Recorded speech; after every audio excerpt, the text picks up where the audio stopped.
Alright, welcome back to the Cryptic Kabal Monster Monday, Season 2, Session 29, again. Last time we left off, we started with the party hanging out within the dungeon, having just finished up the fight with the mummy, or group of mummies and Mummy Ogre. They had decided to cordon themselves off in a little hallway where they had finished off the mummies, getting some healing in and taking a moment to breathe as they could. The party decided to... Ooh, whoa, I caught it into someone's mic. Please make sure, whoever that was, I didn't catch it, but please make sure to check your mic settings there. As the party would end up coming back together, taking a moment to heal, breathe, and make up a plan, Raider above trying to find himself a way into the dungeon to not only assist, but also to gain some information of his own. The Cryptic Cabal themselves would, in a sense, split up, with Wara going into a quick stealth mission, looking about the dungeon itself to ensure that the dungeon didn't have any other monsters coming towards them. Though nothing was spotted, that did not seem to mean that there wasn't anything there, as the party continued to feel the magical presence of something within the dungeon. Though, at the same time, Vicaret would begin to tune themselves in to the magic itself within the dungeon, trying to tap into what the dungeon had in stored and to learn to see if there's any location where the magic seemed to be focusing its points. Learning that there was a creature somewhere within the center of the dungeon, as well as two other creatures somewhere on the other side that didn't seem to be coming closer. The party levied a chance at heading into the next room to do a little bit more research. Heading to the furthest into the tomb itself that they had been, the party began to feel the entirety of this whole tomb shake as they started to notice a couple of small things pulling out some stone blocks in the wall. The party realized quite quickly that they were on what looked to be a platform almost held in the air by a bunch of strange metal gears. With a quick help from Raider kicking down the door and managing to get in, the party would manage to quickly make haste to try and escape as they realized the dungeon was going to begin falling. Raider jumping in right as the dungeon dropped its first few tens of feet. With the party thinking quick and realizing that this wasn't worth it, working to crack a hole in the side of the tomb, they began to tear into the walls and make stairs of their own to climb. As they climbed their way out, they watched the dungeon itself, or the tomb itself, disappear into the darkness below, vanishing completely as it did.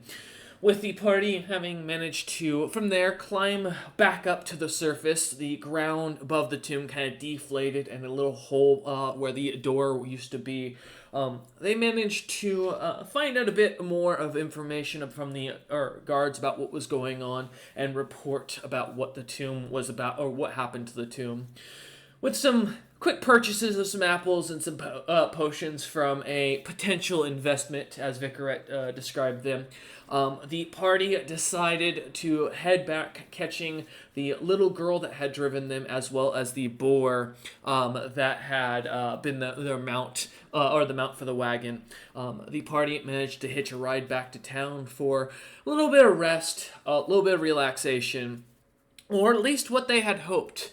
However, as the session went on, with Vicaret and Azurus finding themselves down in the bottom of the tavern of the Last Fire Inn, enjoying some food and relaxing, Wara and Doots would find themselves cornered and surprised by a shocking visit of a family member of Doots's.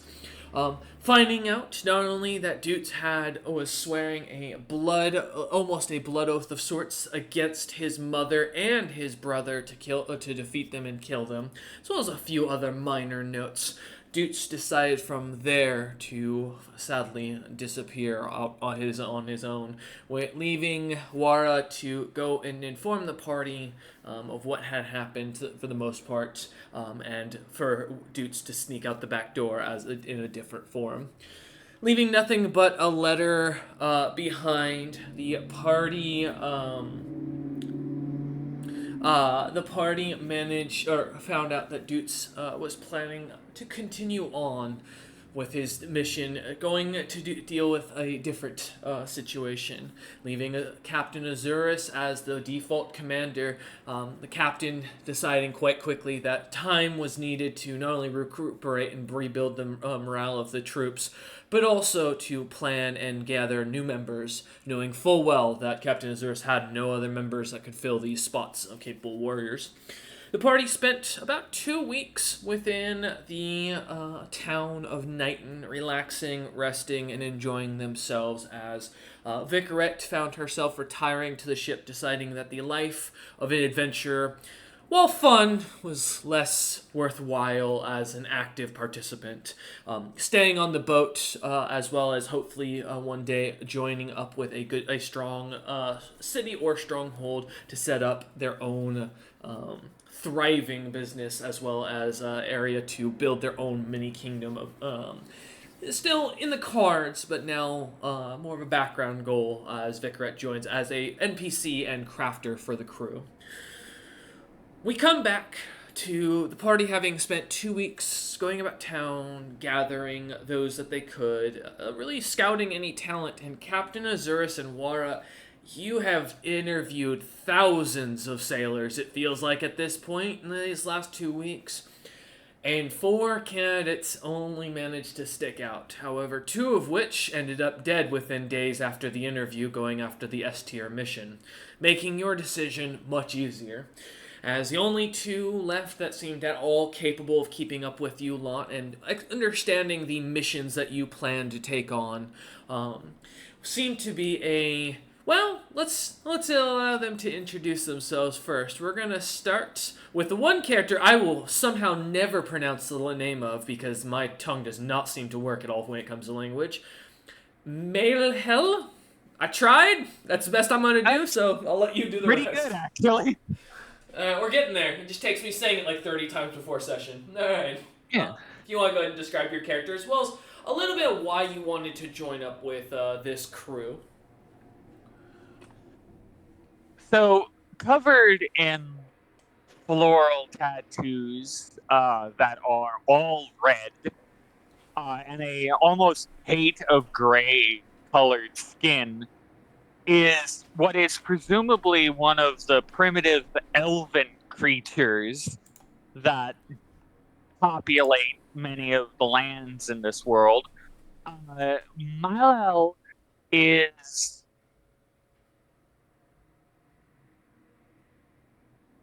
dark of hair and dark of intent. Her goals are her own. She is the daughter of another figure that exists in the campaign, specifically that of Vitra, and she's one of the only daughters of Vitra who operates entirely off of her own moral principles and ideals.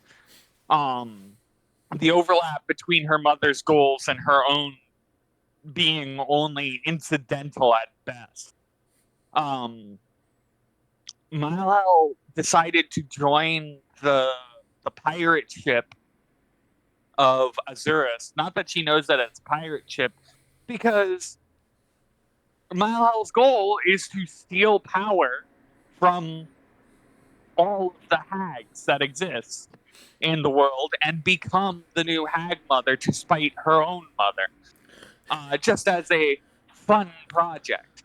She's already dipped her toes into stealing from the ice hags, which have not, to her knowledge, begun organizing on any semblance of decent levels.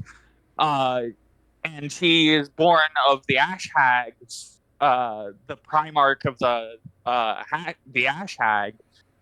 So she's already got 2 well under her belt, and being on a boat puts her, angling towards the sea hags.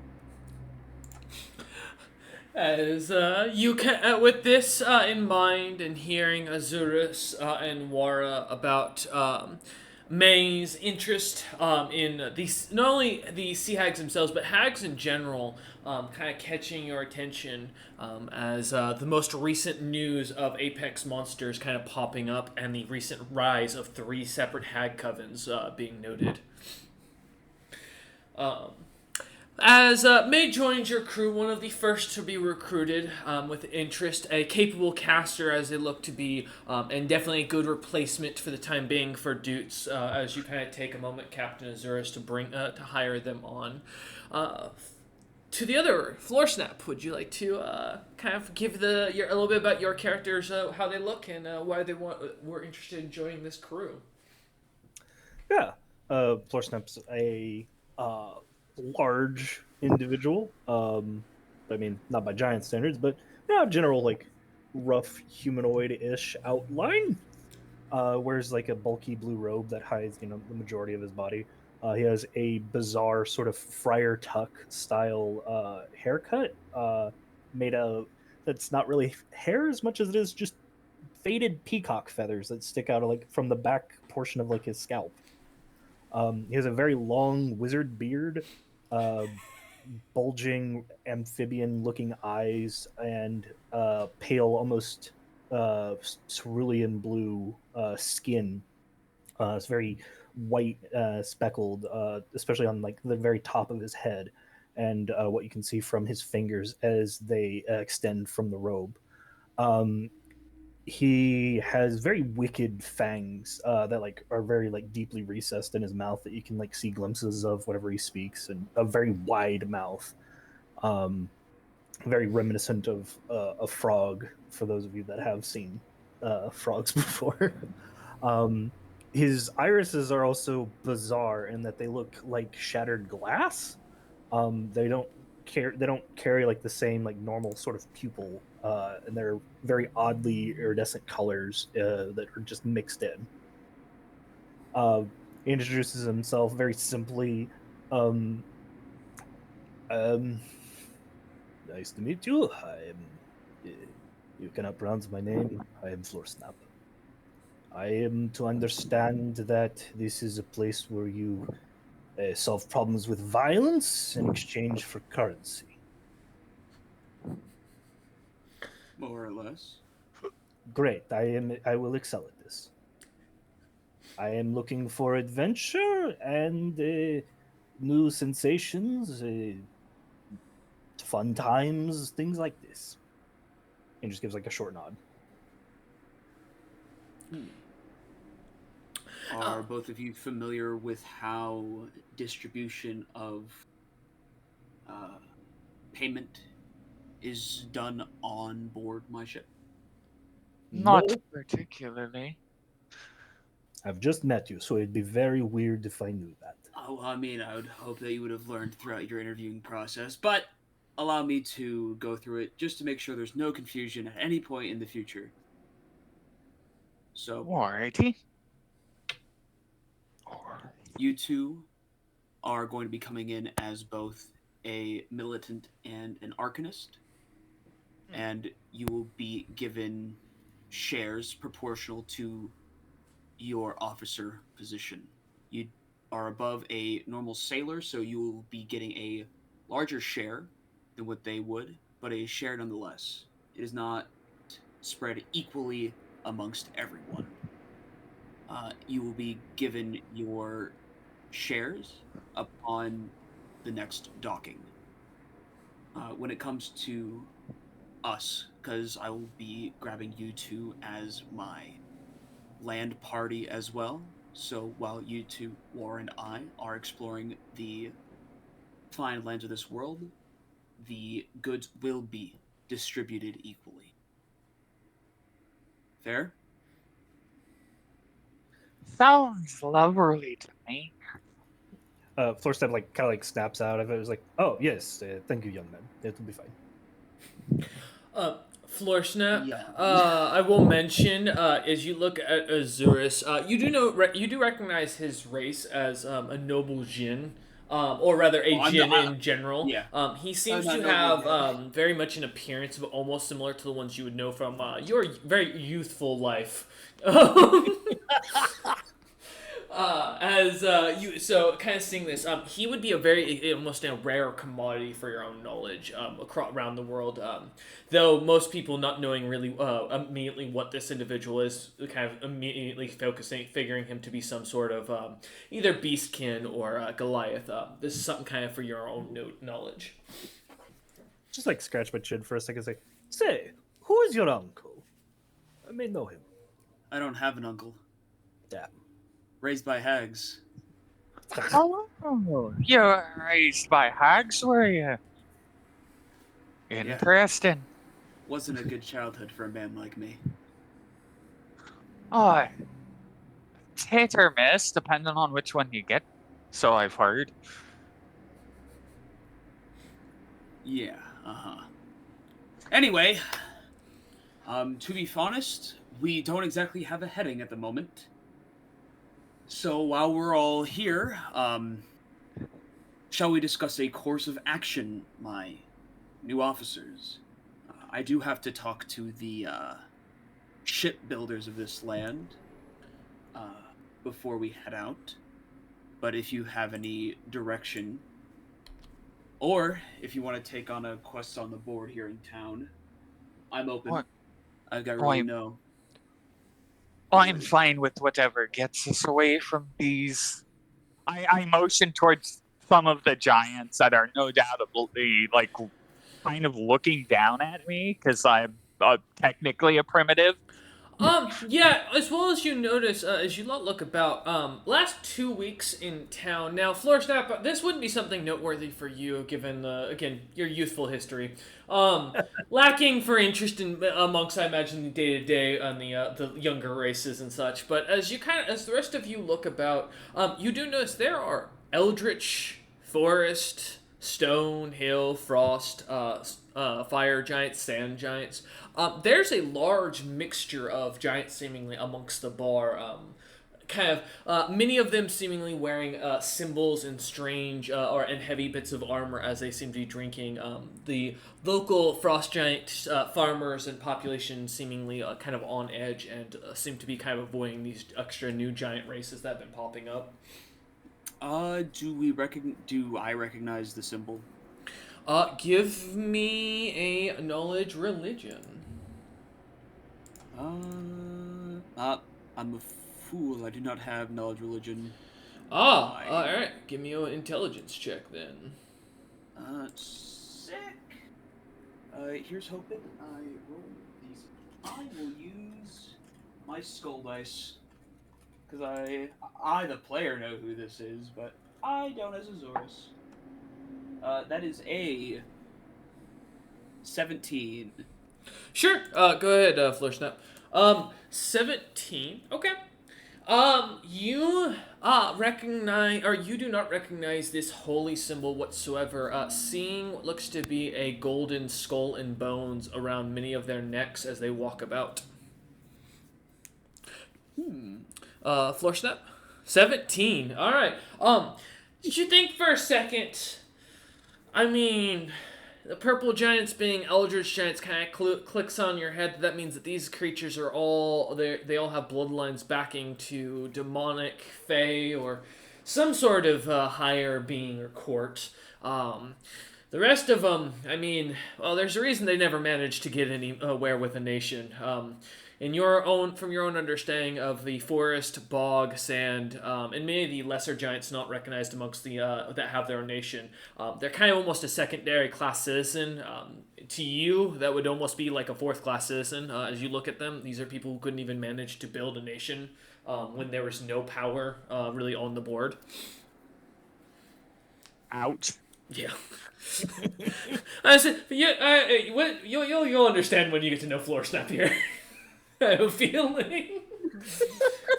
But yeah, as you two kind of see these lot, they seem to kind of go about their business. Drekken flutters over to you lot as you sit at the table, kind of setting down some ales as he does. It's around midday at this point, as from what you can tell looking outside. The sun seems to be kind of high in the air. The sky is surprisingly clear. The weather looks to be just cold and windy outside from what you can hear. As Dragon kind of sets the ales out, he looks over at you, Azurus, and goes, "Oh, Captain Azurus, I have a message from Regan Utham. Your compatriot Crump Jr. is should be here within a few days." Oh, well, we can't leave without Crump, so... Is that the message, or... Mm-hmm. He nods. Oh, okay. Cool, thank you. And kind of like, smiles at that, bows a little bit, and then goes off to another group of customers as he starts taking orders. Alright, well, we can't set sail without Crump. Crump is my first mate, if you hadn't caught that during the interview process. Oh, Mazel Tov. What? Oh, for your mating. I start chuckling.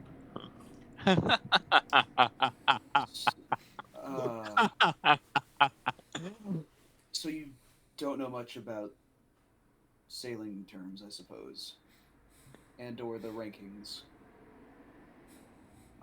The rankings elude me at the best of time.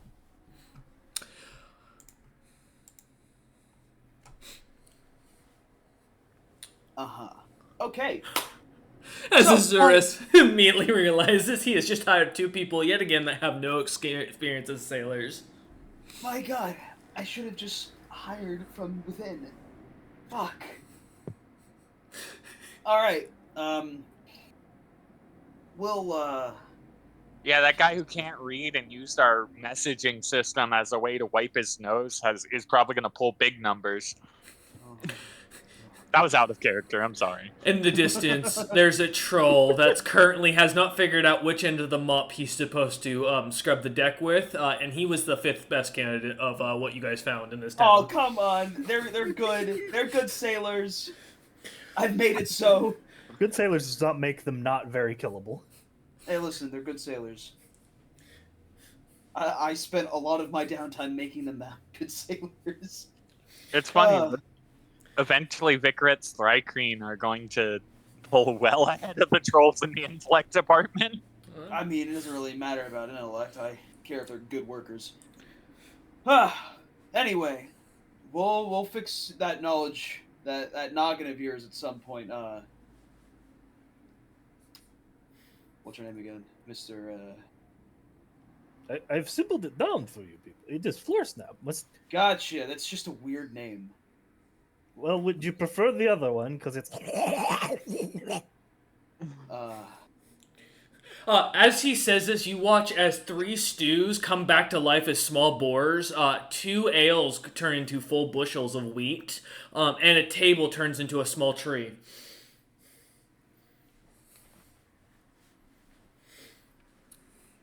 Huh.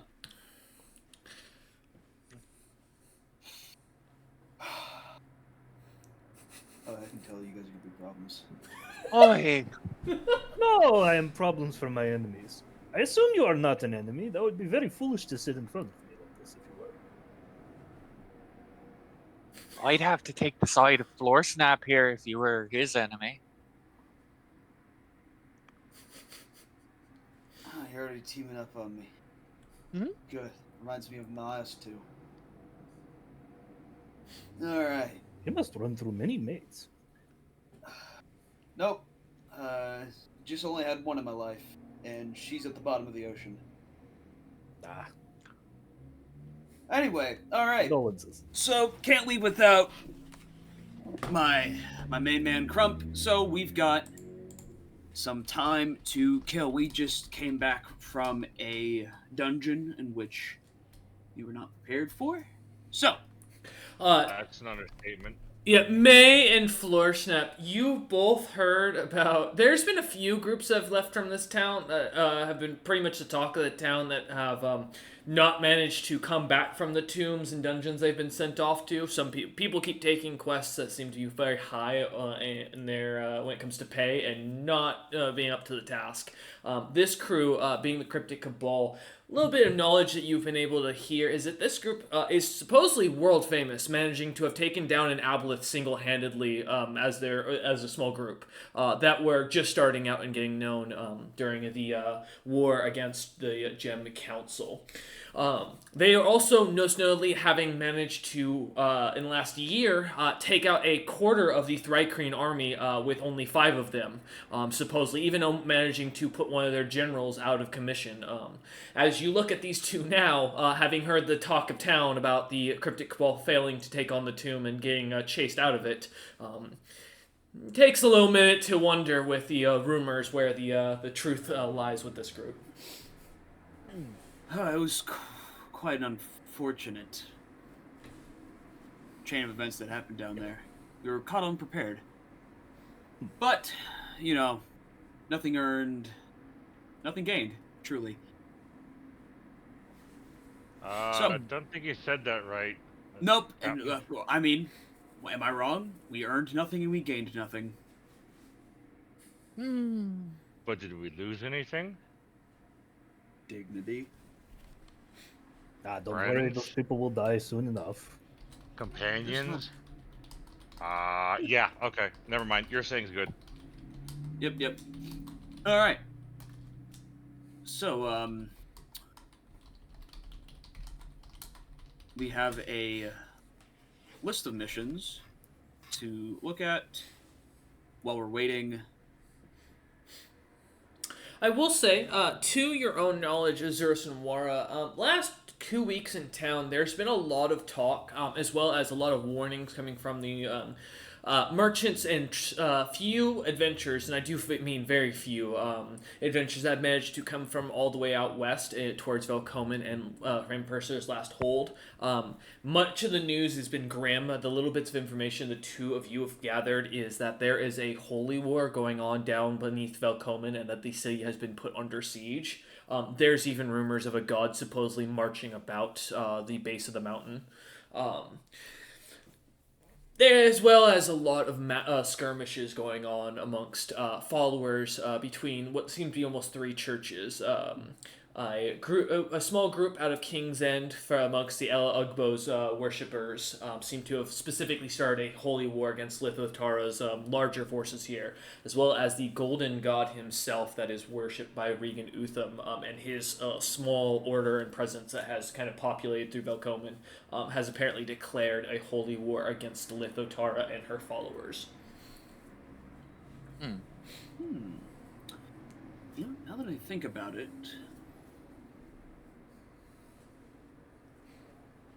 how much do you two know about the holy war going on right now?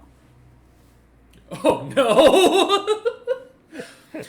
What do you see? Alright, floor snap, shush, because we're gonna do you separately. May, we're gonna start with you, because you're gonna be much easier for this.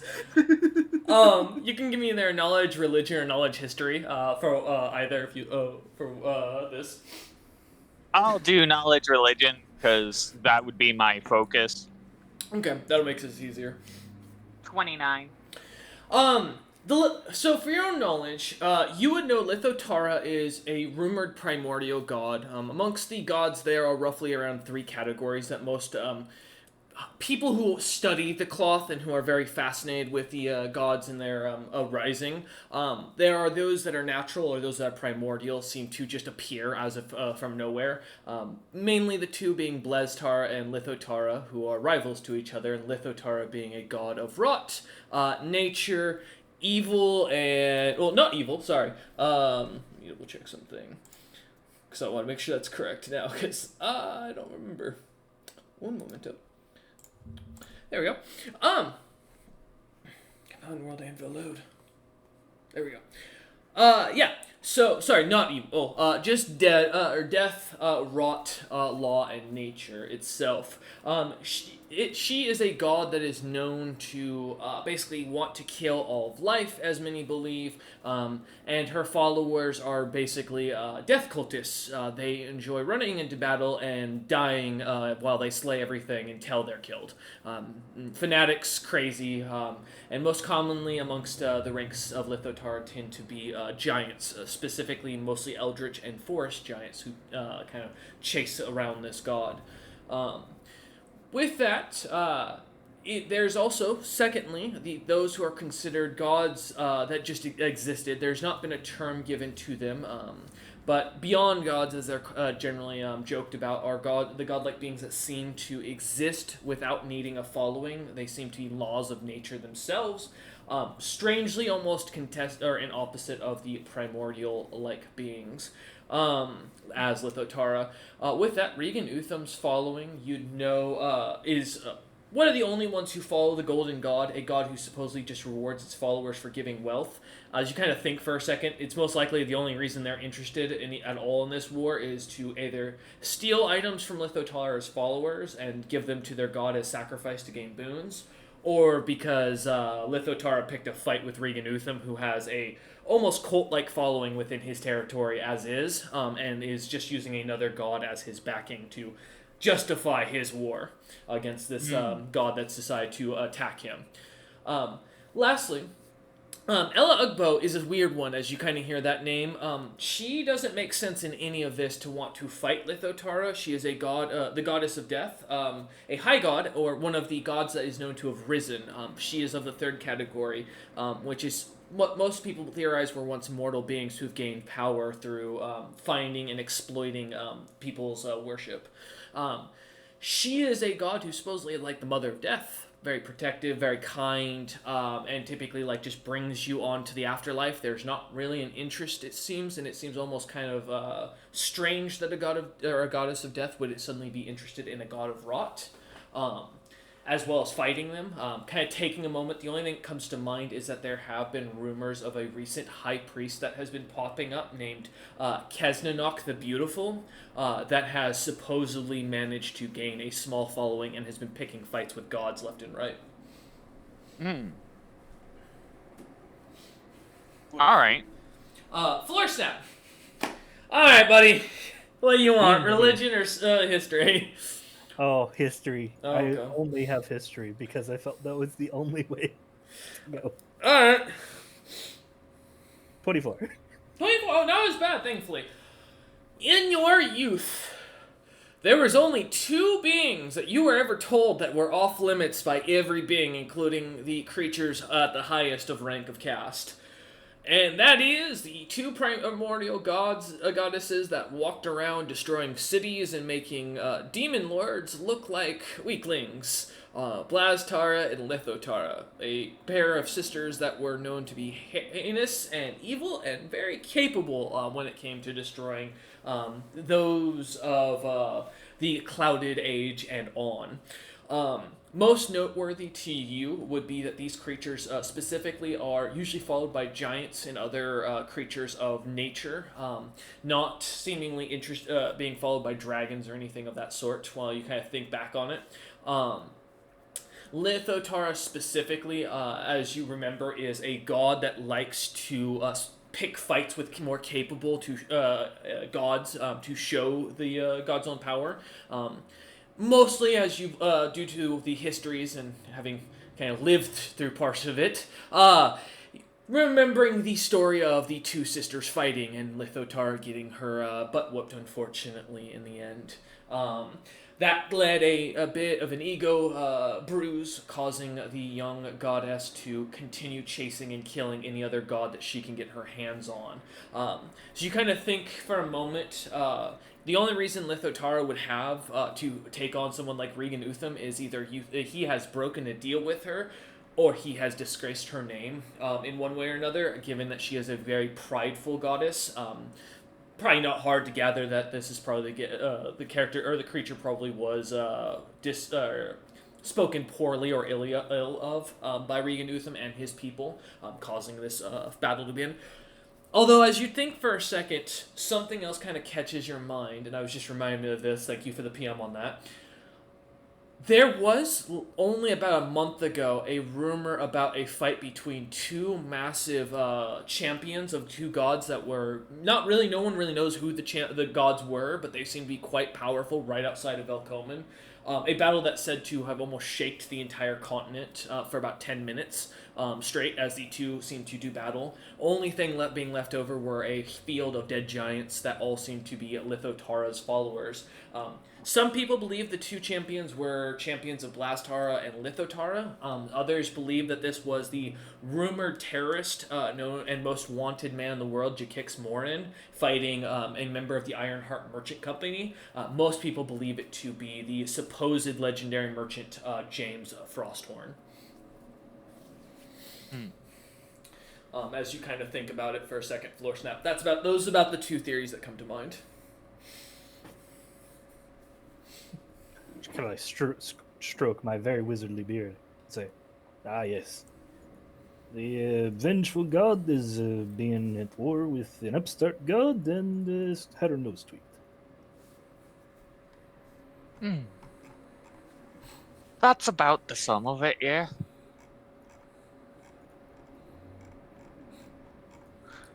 Also, I don't even who is this? A new one. They keep on happening. I will say you don't know that name. Yeah, sorry, forgot to mention that. I just turn around and there's a new one like every Where are they coming from?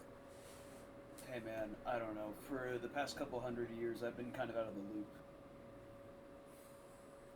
Yeah, a couple 100 years, he says. Such a youth. All right. I would say that she's a relatively newcomer, yes. I don't know. However, war can be profitable. Of course, if you're not the one dying. True. Almost emphasizes the door opens and a very wounded-looking guard comes in with his arm bandaged up, a little bit of like what looks to be brown blood soaked into it as he goes to sit down and have an ale.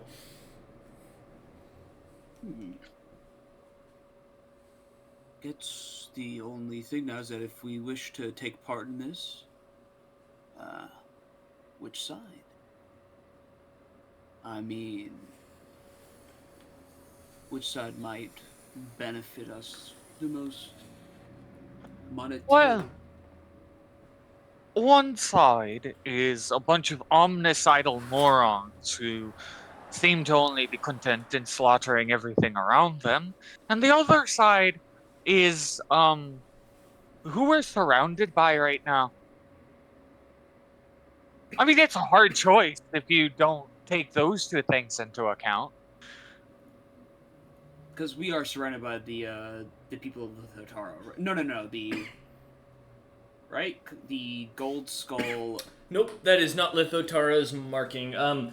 Because when you were talking about like the forest giants and the eldritch, They are. I thought those were Lithotara. They are not carrying Lithotara's symbol. That symbol has become pretty common knowledge around these parts of two metal skulls on a belt that seems to be typically bronze or copper.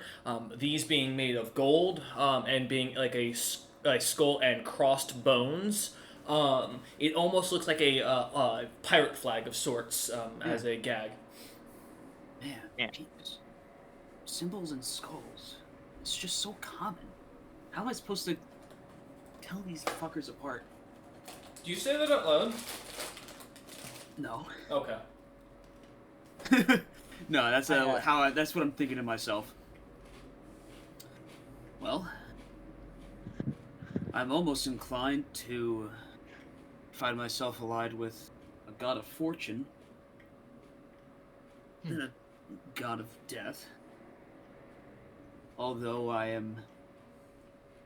my job is kind of in both fields almost. I Death and stand up gold. from the table and go to Drekken. You kind of stand up. As Drekken's working with a couple other customers, as you kind of start to walk over towards them, he kind of turns his head quickly, seeing you walking over. seems to smile down at the customer, say something, and then flutters over to you to meet you halfway. And as he kind of flutters up to your eye level, looking you in the eyes, goes, "Can I help you? What do you need, Wara?" So, through the grapevine of messages, have you received orders for me from Regis Utham? Oh, the Reagan is currently in the middle of a siege. We haven't gotten many other messages. Even the one about your compatriot Crump technically left 4 days ago. We just got it now at the behest of four of the guards that ended up almost killed for it. Crump went. Wait, hold on. So, which city is being sieged right now? Velkomen and Prim Purser's last hold. You are in the city of Knighton, which is a small, was a small village. It's growing a bit bigger as time goes on, but over towards the east. Please remind me where Crump went. Velkomen, right? And he was going to Velkomen to go meet, to sneak into Prim Purser's last hold to meet with Regan Utham. Yeah. Well, not to meet with Regan Utham. Sorry, to meet with the Woodwalkers. Yeah. Well, I'd like to talk to the Woodwalkers myself. Who wants to go break a siege?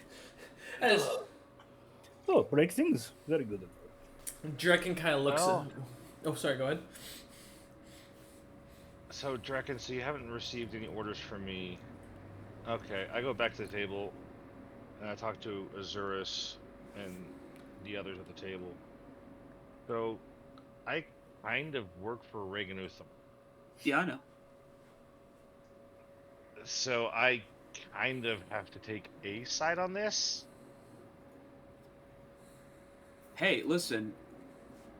Crump's over there somewhere, and I'm gonna have to assume that he is stuck or caught in a bad situation.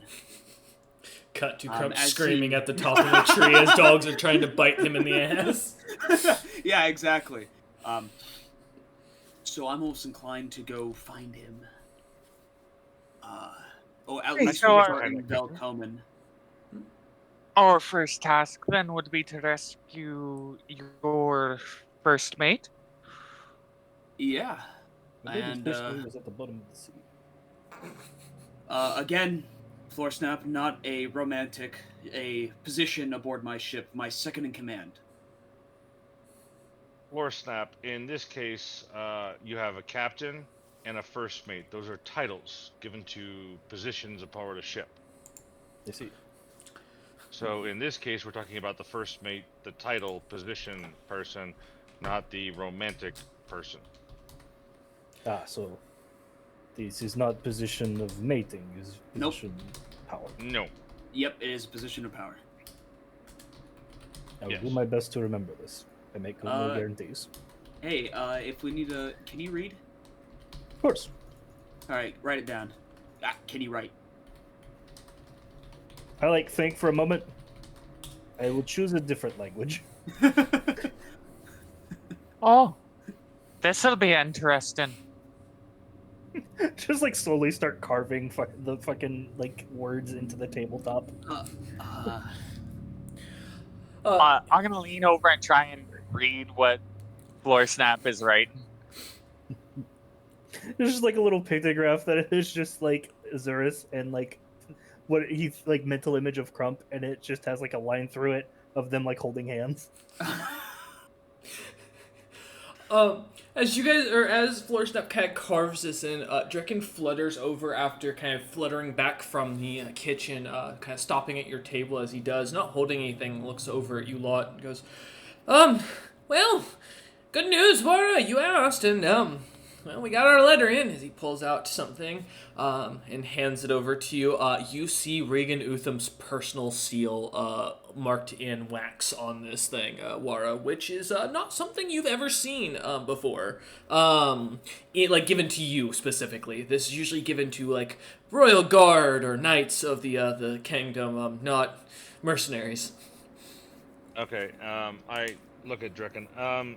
Is Jake's room still available for me to use if I want to?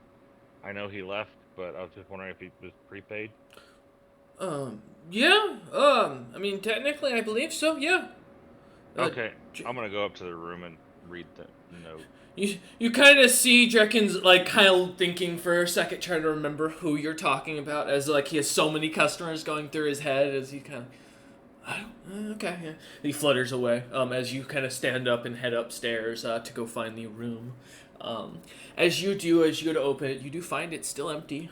As you kind of go sit down on the bed, popping over and open the seal, leaving the party. I mean, well, actually, as you all see Wara get up, Azurus, May, Floresnap, are you going to follow after? Or are you just going to kind of stay where you're at? Is there a giant here of that looks to be higher ranking in whatever force that's stationed here in town? There is a militia captain that is Drekken. Okay, Drekken's a militia captain. Cool. I have forgotten ranks and stuff. No, you're good. That was never meant. That was never brought up. But yeah, your time here in the village, you'd have already figured that out. Yeah, he runs pretty much the town unofficially, as a unofficial mayor. All right. Then I would like to talk to Drekken real quick. Yeah, as Wara kind of gets up and walks off, I assume May and Floresnap, since the captain's not moving, you're kind of just staying put. Yeah, pretty much. Okay. Yeah. As Drekken kind of turns to you as he watches Wara head up, still kind of scratching his head, trying to remember the name. And as it suddenly dawns on him, he kind of looks over at you, Azurus, and goes, "Oh, yes. What? You were saying something?" Yes. I'm not exactly sure what Wara had in that note, but I'm definitely interested in assisting the warriors of Utham and/or his deity. I heard that Velkomen and your capital are currently under siege. What are the plans to break them? Well, if you think I'm the one who'd be in charge of that kind of information, you'd be shocked. All I've been given the order of is to build a wall, prepare, and Regan Utham's exact words are, "This'll be done by the time I get down the stairs." Not sure what that meant, but I think he has a plan, and typically the Regan's not the type to be very cocky, so I think he's figured something out. My guess is mostly we're just planning to clean up. The big issue is those troops that are heading our way. Don't know how many, but I imagine there's going to be leftovers heading this direction as they try to travel to King's End. Oh, about the size of a mountain, as he looks over at Floresnap. To the unasked question. So there's an army heading this way. Army is one term, yes. I'm not sure if they'll hit us or if they plan to go around following the road. The road does come close to Knighton, but thankfully we've got a diversion set up so that they can turn off earlier and curve around us without issue. It should take them straight to King's End, where Ella Ugbo and her followers are waiting with a small force backed by Og Brightwing himself, from my understanding. You do notice the other giants around the room are it's gotten a little bit quieter, and it has dimmed down as people begin to listen. Well, here's hoping they can, hold their own. He nods and goes, "I just don't know what the plan will be. I am kind of curious myself, but I know Regan Utham said that any troops that are killed, he would ask that you return the proof of with their holy symbols, as well as a memento of their body, and you'll be paid. If you are interested, we are looking to hire some extra militia to protect the walls."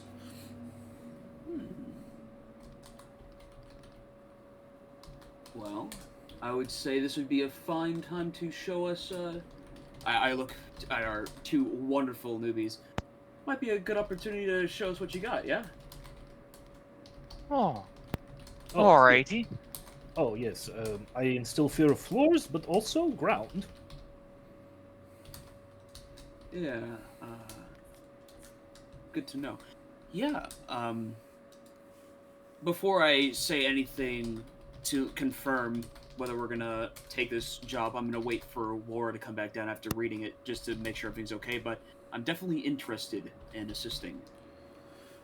Okay. He kind of nods, as you kind of mention this, And give me a moment as I'm typing up the letter in the background. As I had a loose note and noticed I forgot to finish it. So give me a moment. I'll take this before I opportunity make to feed my any cats. fun. Yeah. Oh, I hear the cat as Floor Snap just has a cat suddenly appear beside him as he begins to pet it in the background. Feed me, Seymour. All right.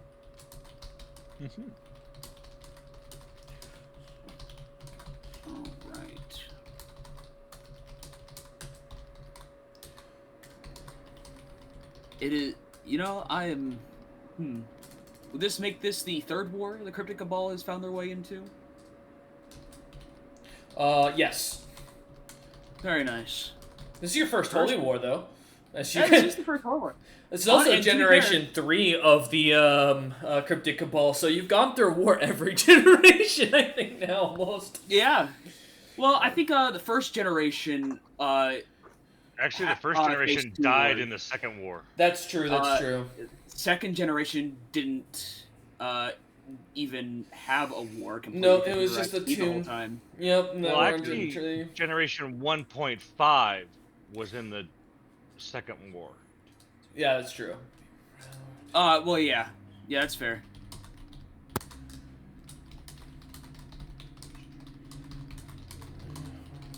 But rumor has reached Gygax's ears that Melvin is still using the punch dagger.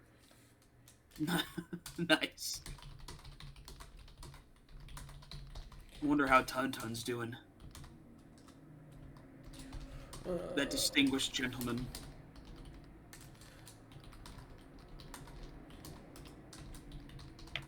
Pretty sure Dudes gets letters and messages from Zebral very often about Gygax and Tun. I do have the letter now written out. I really need to start planning this a little bit more thoroughly at a time. Yeah, as you kind of crack them open, as we pop over to Wara in the background. Wara looking at the paper as you open it, and cracking the sigil as you do, making sure the door is shut and locked. As you step away, you read in giant, as well as a mix of common. Please, dear Wara, please ensure the lands are protected. I expect success without question. Gather what forces you can and hold the line. I will reward you for your services, but only should the city of Nighton stay standing. These bog giants we routed your way. Take care of them, strip them of their holy beliefs, and bring fear to them that only you can instill. Your reward will be well worth it. Thank you. Signed, Regan Utham. Okay, I got my orders. Thought something else was gonna happen. Okay. And right downstairs. I just rolled this up and put it in my pouch.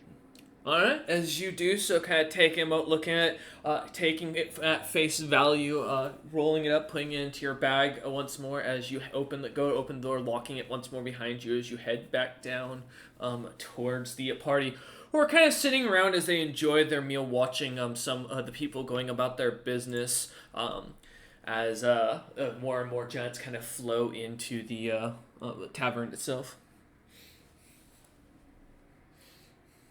I join the table, and I hand the letter to Captain Azurus and go, yeah, you might want to read this quietly.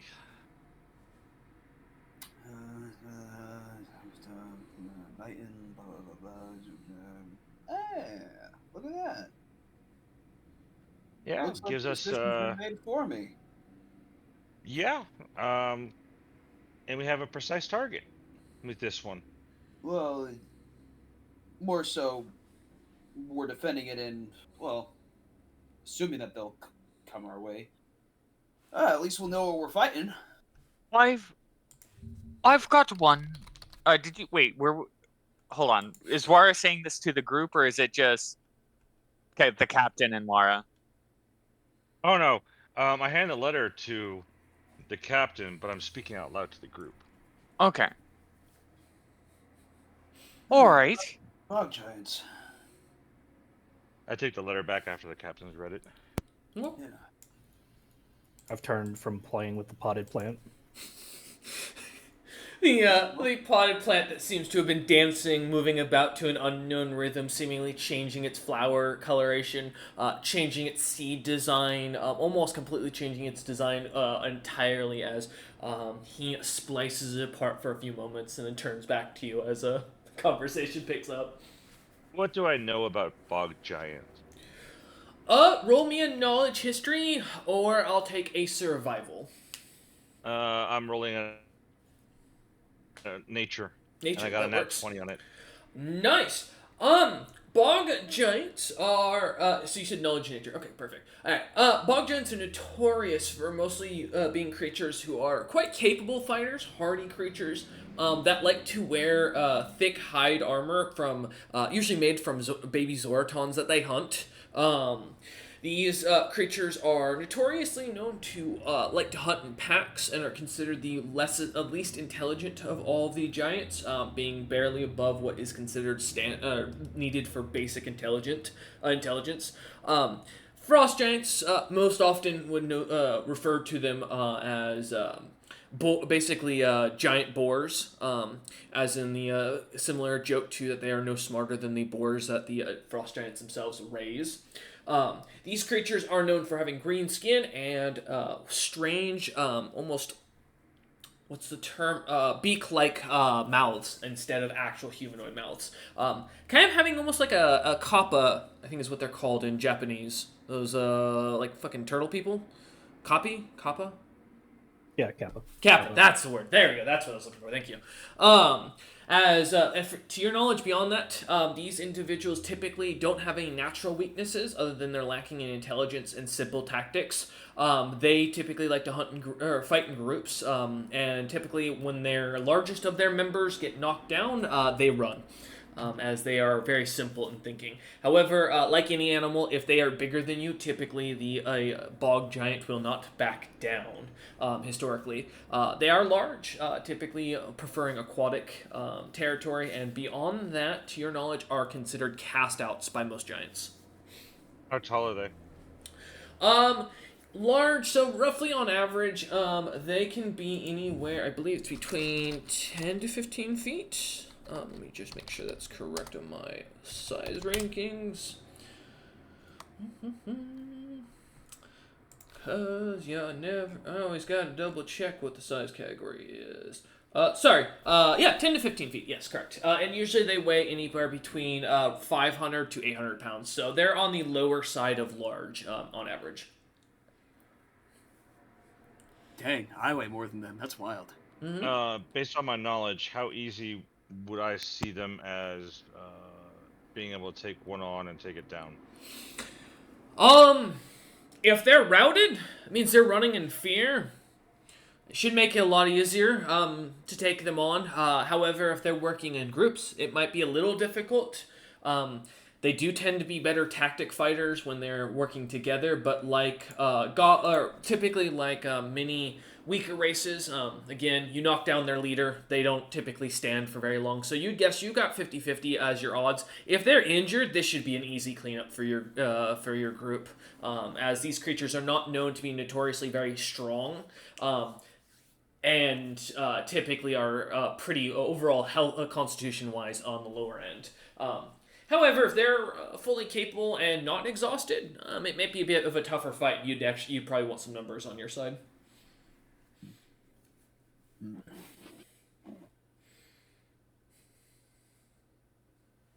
I'll gather the rest of the crew. Best we prepare. Yes, and I Alright. believe Drekken said something about walls. Yes. We are to guard either... Drekken, are we guarding a segment of the wall? It appears that we are going to be enlisted to your fight. Drekken looks up and goes, "Oh, thank God. I lost my last capable squad after Raider took 2 of my people out on a mission and decided to leave this morning because he thought that he could be back before everything popped off. Here," he pulls out, as he kind of flutters over, bringing a map from the table, or from the behind the bar. He sets it out on the table. You see a loose draw out of the very singular lined city with a couple of like townhouse or village houses like spread out from there. A couple of farmhouses or out in the distance. It's a tiny village of only about 50 or so people. It looks like that live here actively. As he kind of shows you the rough wall that is really only a couple feet of loose stone tossed together on top of each other. He looks about and shows where a few of the giants are planning to hold, where he's kind of holding in the southern end or the northern end of the wall, and goes, "Honestly, if I had used you lot, it'd be better to go try to fight the things in the forest as they're coming in. Catch them before they manage to get us under siege and keep their numbers spread out. I mean, that's all I can think of. If they get themselves set up and dig in, I don't think we're going to uproot them anytime soon. And with our locals, as he kind of looks at the mini giants with their strange symbols on their neck and kind of looks back at you lot and goes, I don't think we're going to have much help coming from us, and we might have an internal siege if we're not careful." We could always use fire. Oh, wait, no, we can't use that.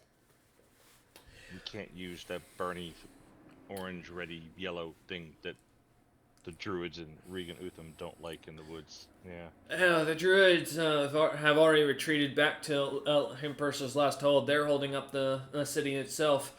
We've got really no defenses here for that, so... but fire shouldn't be a problem. The ice trees don't seem to melt. Grass doesn't seem to catch blaze, but... I know that Regan specified that if we burned any of the crops, he'd make the town pay double in tax. I'd rather avoid that if we can. What's your annual tax, roughly? About 50% of the town's revenue from any grain and vegetable sales, which is quite kind given most of our sales come from merchandising in our ports. And what would that value be if you based it on last year? Last year, I think we brought in a few thousand gold pieces worth, somewhere in like 7,000 worth of just nothing but these. As he pulls out this like purple like potato that grows quite commonly here, and he goes, "These root vegetables are pretty much what we grow and give him, and then of course barley for beer. Beyond that, yeah. Why?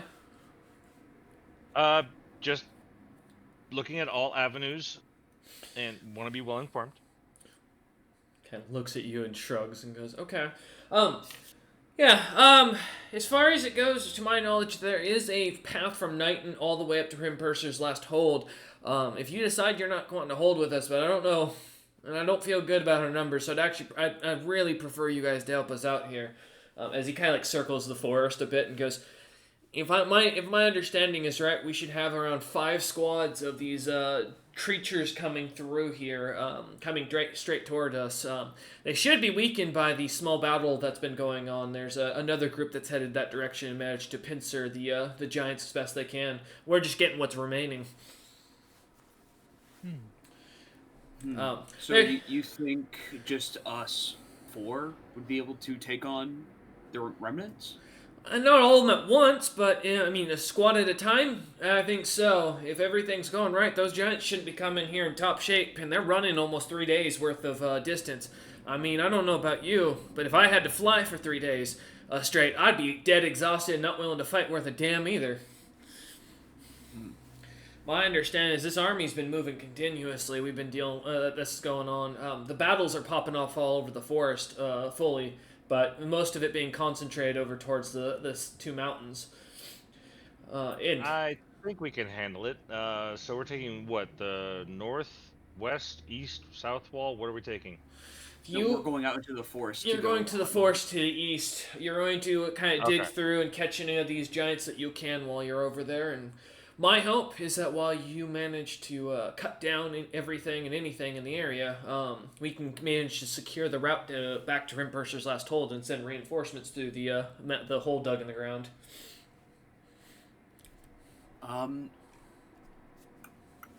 Yeah. Do you by chance need anybody to help pad out your current garrison? You want to buy a house here? No, I'm looking to see if you need about 30 of my crew to assist in making sure this place stays safe. Oh, I mean, if you're talking temp during the fight, I could use every hand I can get. If I can have them policing about the town, so I don't have to focus on the town itself, I can go out and fight myself. Make your guys' job a lot easier. As he pulls out a small wand, and you see a little red ruby on it, kind of glowing. As he holds it up, he goes, "If I can manage, I think I can manage to take out, or I can cut their retreat off as well as them moving about too much. But I gotta stay in the town with all these weird giants showing up." Yeah. What's the deal with these guys, anyways? Oh, Regan Utham warned us. They said that these are followers of a guy named Meadmancer. Some pirate lord that's apparently decided to attack the city of Elcomen about a month ago managed to apparently do some damage to the Woodwalkers' little stronghold. I tell you, I'm more impressed that he was able to get in by himself, as it was reported. Their little shop is more fortified than Regan Utham's whole castle. I mean, that place is set up with so many woodwalkers in it, it's ridiculous, like an anthill. He killed like 20 of the poor bastards before Regan Utham chased him out, and apparently that wasn't a good fight, as the Regan lost a hand doing it. Although, given the Regan can just put one back on, He kind of, like, puts his wings up in the air at that. Strangely enough, I almost think it was a better hand in the end, was it? I imagine. I don't know much about the Regan's personal life or what he puts on. I just know that he likes to experiment with parts. But the fact that he was capable of injuring the Regan without concern and walked out of the city alive tells you how capable this individual was. I think these are not his crew, but his followers who are hoping to get a chance at Regan Utham, as they've lost interest in Lithotara since she's been losing battles left and right. And Drekken, what's the word on how long those bog giants before they roughly get here? About 2 days, I guess. Assuming we've been hearing screaming coming from the woods these last few nights. Some creature has been just wailing at the top of its lungs, like day in and day out. That's how we've actually been able to track the squads. It seems that they captured some short creature and tied it at the end of a spear and keep poking things with it. The thing keeps screaming. Is it a high-pitched scream? Yeah. From what the description of the creature is, I've never heard of it. I think it's an ape of some sort. Orange hair, weird blonde, toupee thing on its head. Looks like it shaved someone and shoved that hair on its head. Captain, I think we need to go outside the wall now. He gives a face palm, just. Yeah, we're gonna go ahead and head out the wall and go meet that group of people right now. We'll be outside the walls. Yeah, we're gonna go. I gotta talk to Wave Scale about. I'm gonna go ahead and go outside. I'll wait for you outside the wall, Captain. Yeah, I gotta talk to Wave Scales about, assisting with policing the area. I go straight towards the gates. You two, follow Wara, please, if you don't mind. Just give like a shrug and a nod, and just kind of float up, and then start following Wara. It takes me a little bit longer, but after considering it, I'll follow Laura. Taking the plate of food with you, and you look back at it and just decide it's worth it to take the stew. Yeah. As the three of you head out, Wara, where are you taking them? Or are you just taking them to the forest to start looking around? I'm gonna take them right outside the gate wall. Okay. So we're on the outside of the town. Yeah. And then we'll just wait there for Captain Azurus. Okay. As you kind of walk through the town, you do see people kind of rushing back and forth. Some shop owners are being bar up their doors and windows, kind of getting ready to reinforce themselves. The individual working bronze, who seems to be working inside the Graal's arsenal, the kind of half-timbered smithy that was set up that your captain had mentioned to you was seemed to be a cursed shop, or a shop of curses. Seems to be doing great business, as giants seem to be going in and out buying things left and right. A sign that says the Unholy Avenger has been sold, kind of hanging up in the one of the windows where the display case was. as you kind of pass by. The city or the town is abuzz with movement. Some frost giants running about, putting on leather armor, getting bows and pitchforks. One very grizzled-looking guard that looks to have a blue, almost death ore carved pitchfork in his hand, a missing eye on his right eye, some heavy white hairs as he seems to go off to the southern end of the town. But as you find yourselves at the entrance to the western or the eastern section of the city, right outside of it, you see a couple of guards kind of beginning to line up and kind of watching towards the forest lines. The light sounds of screaming in the distance can be kind of heard already. I is very pinch my interesting nose and music. shake my head. Oh god. He's not got a lick of rhythm to him, does he? I say as I Oh. listen to the screams and like frown. Yeah, wait until you meet him in person. He's a character. Only you know the source of the screams, do you? Unfortunately, yes, I recognize that high-pitched wailing. Do you think it's edible? Anything's edible if you're daring enough, but I would not recommend eating this screaming creature. It's the first mate. Oh, Oh yes, the captain's not Don't entirely romantic force love that. interest. Yep, nope. Hey, Snap, how about we just make an agreement? You hear first mate, you just go, okay. I will say okay every time that I hear frostbite. Okay. Okay. oh, I think this is going to be hilarious. Oh, this is gonna be a long, long 3 days. Yeah, well, you get why I Oh. sent him with you. As we step away from Wara, as he puts his hand in his head between the screaming and the realization of the new crew he has to train and work with, we jump over to Azurus.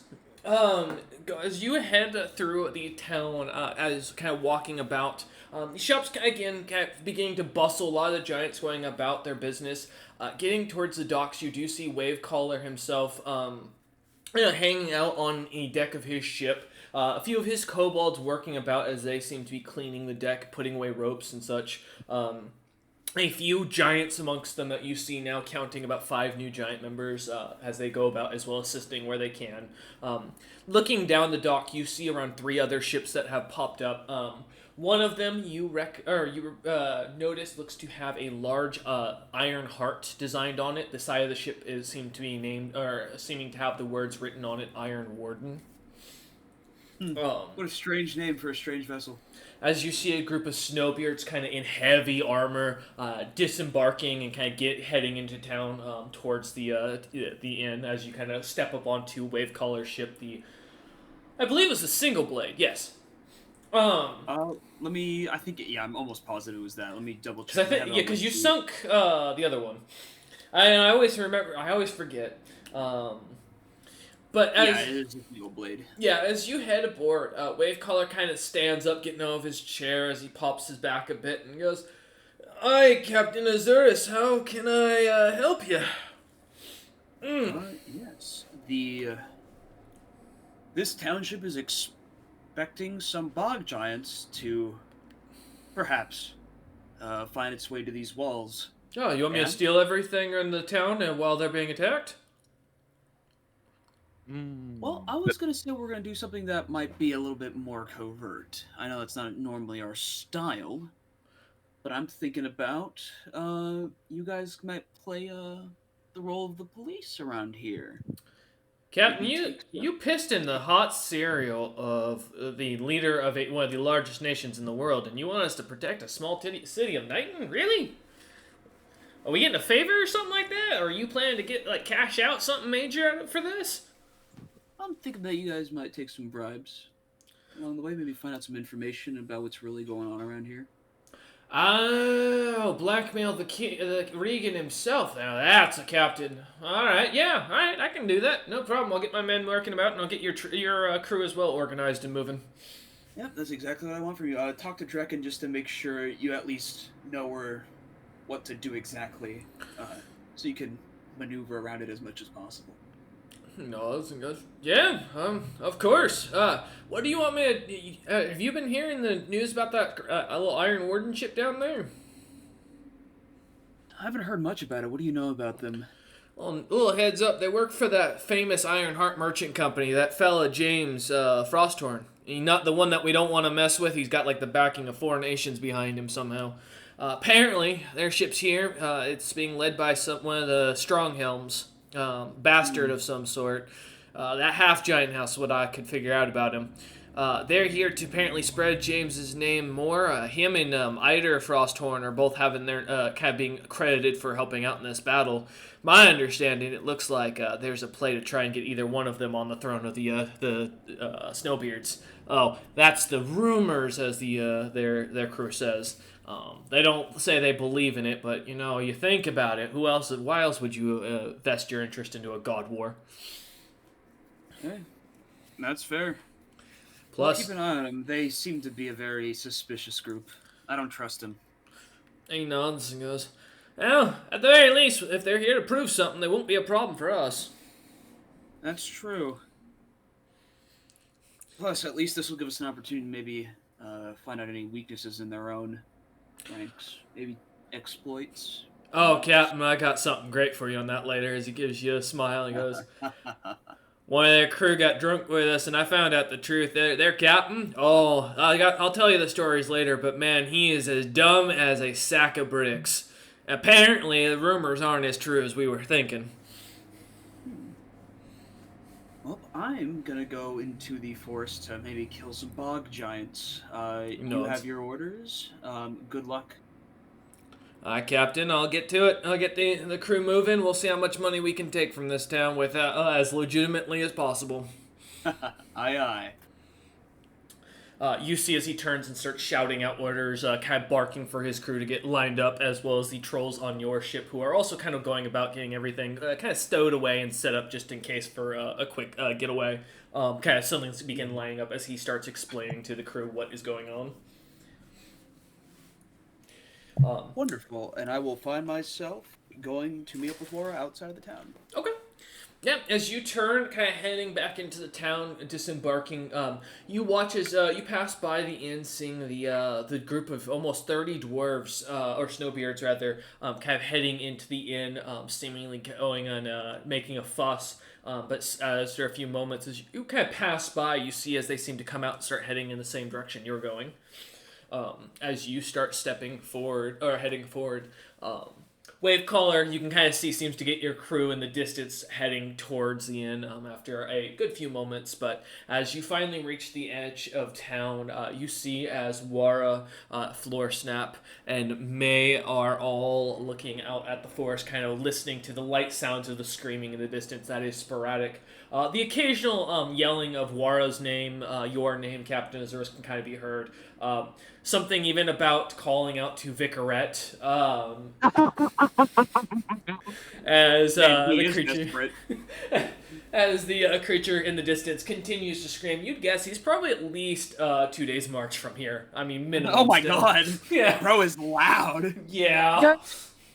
Do you think that, or wrong accent? Do you think that the wee orange fucker has any magic within him that'd be worth, I don't know, investing into? I don't know. You can ask him. He's actually fairly honest about things. Oh, Right. that's less useful. Well, no. In his eyes, the first mate. Okay. He does everything for the ship and for the captain, and so if you're buying information, it's basically going into the first mate's pocket, and then gonna go into the ship's coffers. As Captain Azurus kind of steps forward, later and kind of catching the end of this conversation. No, money in my coffers. I like the sound of that. What's going on? Yeah, that's Crump for you. We can hear the first mate. Oh yeah, I can hear him too. Let's we get moving. You should Wow. train him to sing better. He's not singing, my friend. You should. It passes the time better. Oh no, he can sing, but he's not doing it now. Yeah, looks like he's screaming for his life, and I'm inclined on helping my my good friend Crump. So, shall we head out then? That is exactly what I'm hoping for. I take the lead. As you kind of turn to take a step forward, Wara, you hear from behind you in Dwarvish someone say, do you understand Dwarvish? Nope. You just hear a strange, like, yelling of aggression towards you, and you hear the name Wara kind of roughly pronounced. Do any of the rest of you speak Dwarvish by chance? No. Let me consult. I think I'm only distantly aware that they exist. I got Common, Giant, Hag, Draconic, and Sylvan. Alright, nope. I lack the Dwarven language. Oh, wow! This is the first time I've had a party that didn't have Dwarvish as a language. Okay. Hey, I've got turn most of I- the elemental languages, but not this one. Yeah. As I take my first step, I stop and turn around. I heard my name. The Who's short... speaking to me? Well, I don't understand what you were saying. as you say this, kind of looking down, you see a 5'6", like dwarf or snowbeard with huge shoulders and a massive chest, basically in dark black iron or heavy armor that seems to give almost a light glow to it. That radiates off of it as he steps forward, looking up at you, and goes. And Common kind of switch to Common. You don't speak the noble language of my people. I haven't had the honor of running into someone that could teach it to me. You Wara, I assume. Yes, that is my name. Perfect. Draken says hold the line, that you lot aren't to leave this line because he's expecting further problems. We informed Drekken we were going to be going into the woods. I'm guessing you ran after us to change the orders? I ain't run for... As he looks down at his heavy armor and the 30 other snowbeards behind him similarly set up and goes, didn't run for anything. We are told by Drekken that you lot were heading into the forest. We were told to tell you to wait until further orders. We're to hold here. Apparently, they are not going to be here for at least a day. Or at least that's what Drekken says. Your choice if you don't want to listen to the orders. I don't care. As he starts marching past you. Weren't we not just told to go into the forest to go find them so they wouldn't dig And that in? they were 2 days away, and now they're a day away, and the voice that we heard from your first mate is 2 days away? On a sense motive on this nerd. Yeah. I will say, it doesn't look like a nerd, sadly. It might be an armor nerd. You know, I mean, given the armor, fair enough. I assume the worst about him. Oh, okay. Tell me how I guess wrong on this, because my instinct is to think that he's lying to me and to want to eat him. I was gonna say, are you just trying to see if he's telling you a lie, if he's like giving you misinformation? Yeah. From what you can tell about this individual, he does not seem to have any care to lie to you. Though he is with the heavy mask or helmet on his face, it's hard to tell if he's telling the truth or being or lying to you. There's really not much of a read you get off the sense of this short individual, other than he is definitely cranky, and as the only thing you guess is with him being so short, maybe he's just hungry. He's closer to hell. Exactly. There you go. I'll have to use that for Cameron later. Sorry, go. Alright. As you kind of see him, as he walks past, his group kind of walking past as well, as they seem to just kind of look up at you. As they pass by, they're leaving you lot standing there after a few minutes as they head into the forest themselves, kind of continuing towards what looks to be the road, and kind of following that through. So if our orders are to wait here,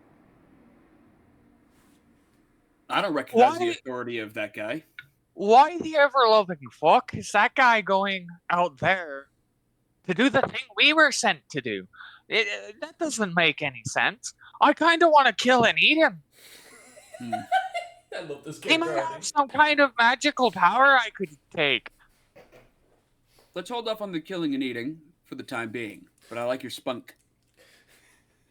All right. I don't know what spunk is. I'm Don't pretty worry sure about I it. don't have the parts required to make that, but I'll keep it on the mind. All right. We're going to go in anyway. Because I don't Funk, respect daring do, the authority bravado. of that guy.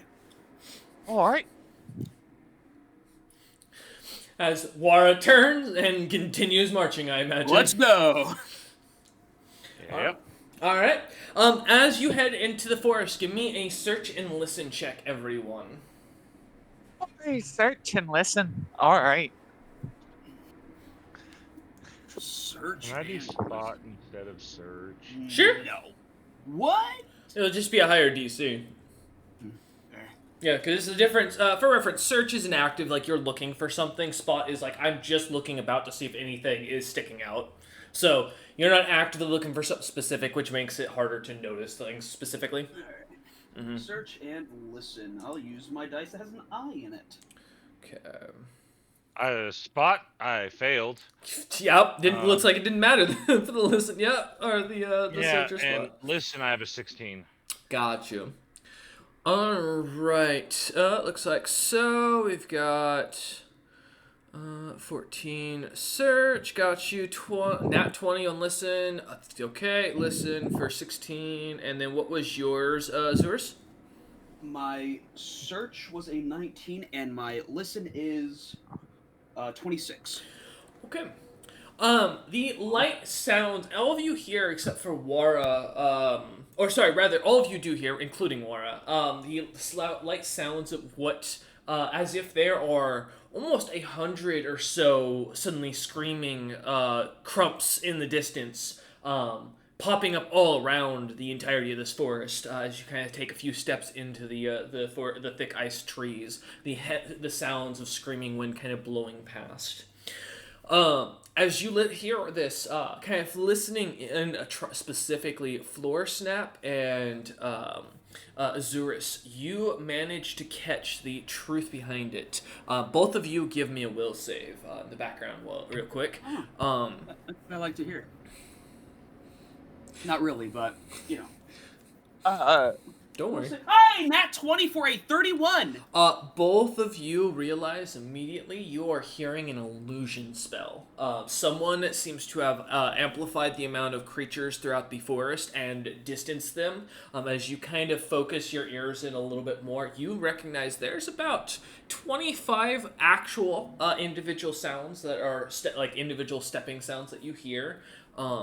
As you kind of listen about, it sounds like there are roughly 5 independent squads kind of moving on their own in separate or in each different directions.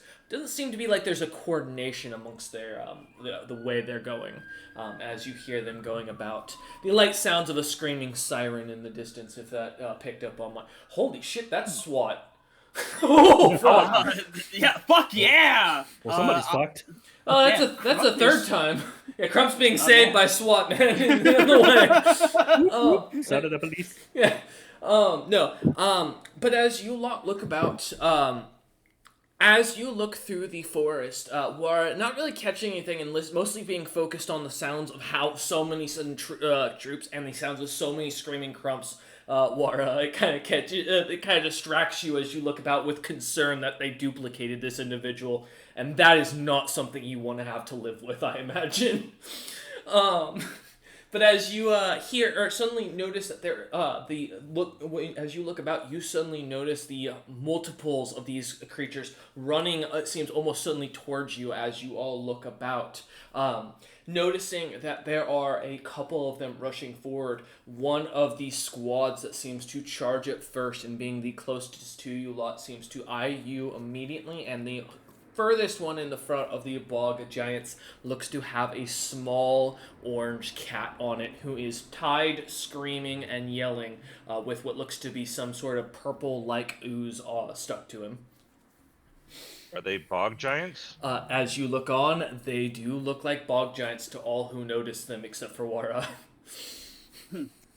Crump. He Problem? screams louder. As Alright. you hear him screaming more and more, he is continuing to stay on what looks to be a long spear that he has been tied to. Everyone, roll me initiative. Woo! Combat! Let's go fuck him up! Oh, I'm really gonna fuck shit up today. 5, 20. 19 initiative. Oh, nice. Alright. Fuck. 19 for Azurius, 13 for Wara.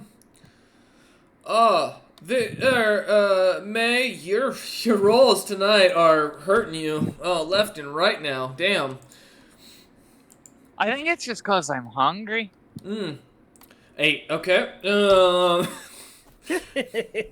Got you. I got 7, 15. I got a nat 1. Really? Oh wow, that hurts. Oh. 1. Is it the boss? No. Sadly. I get to go before someone. Let's go. You do, right? Alright. Fuck these nerds. Let me organize my thing real quick. Alright. So, at the top of the initiative, to start thinking about his actions, while I am still pulling people around, Azurus, you get ready. Alright. Because I am just setting this up. Floor Snap just barely beats out the last two. Getting beat by an old man. Yeah. Alright, let's see. And then May, you got one squad that you beat outright, you know? Hey, that's something. Alright. I'm not doing that math in my head. I'm good. That's what Excel is for. Alright, as you look on the thick icy trees about spaced every 25 feet, almost perfectly from each other, a heavy wind blowing through the sun overhead, causing the entirety of the forest to gleam as the light cold winds, about 30 degrees, kind of blow past all of you. As the wind begins to blow, the squad suddenly appear, like crystals, or like glimmering in crystals. You start to see what you expect to be only about 25 of these creatures, hundreds of these bog giants charging towards you, and multiple crumps on multiple spears as these creatures begin to move forward. Azurus and Floor Snap, as you manage to see through the illusion, you do only see the 25 bog giants running towards you lot. One of the ones lagging behind seems to be the one carrying Crump himself on a spear. And as you kind of take a look, seeing the purple-like ooze, it seems to jostlate on its own. Alright. With that said, at the top of the initiative, Azurus, with 30 feet between you and the first squad that seems to have managed to get up close enough to you, you watch Azurus as about 5 of these bog giants seem to come rushing towards you lot, looking as if they are battered, bruised, their armor cut up, their spears clearly scratched up. These individuals do not look like they're in great shape as you look on. All right. So how many of these bog giants are there? In total, there's 25, but within 30 feet of you, there is a group of 5 charging towards you. Crump is not amongst this lot. I will start with I had the spell. I was looking at it. Been there, man. It was something along the lines. Yes. We'll start with Call Lightning. Okay. I don't like that. Is that reflex save? Okay. Yes. Yes, as you shoot lightning at this group. Let's see. I'm just doing. Yeah, there it is. Oh no, this is gonna be bad. Oh man, did I call it? That's a 5. Looks like the dice rolls are in your guys' favor tonight. Yep, that is certainly a fail.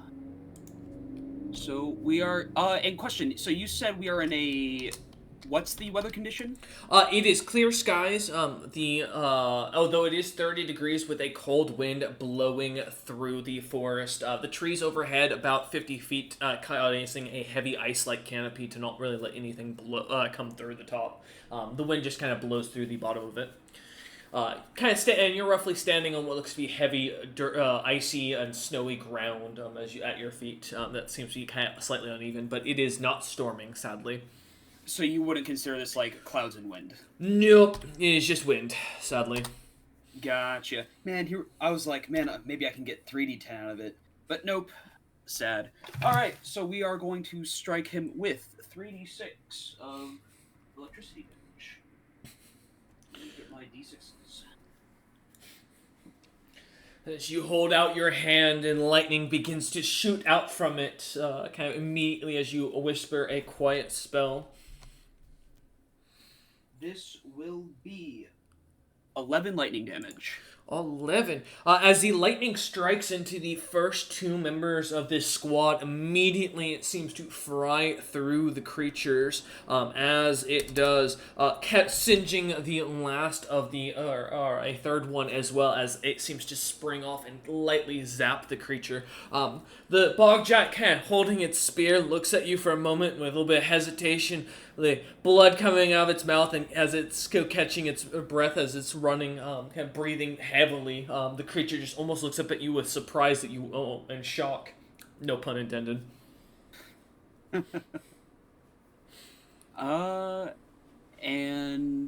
Okay, so you said it's ice and dirt, or was there, you said there was snow as well, right? Yeah, there was snow on the ground. Yep. All right, I will. Since I'm not moving, I will cast Blood Snow on their area, which drains a D2 point of Constitution per round and causes nausea. Let me look a little bit more, but that's exactly what I want to do. All right. Cause Is that range touch, or is that a fortitude save for them? Let me actually get deeper into it. Yeah.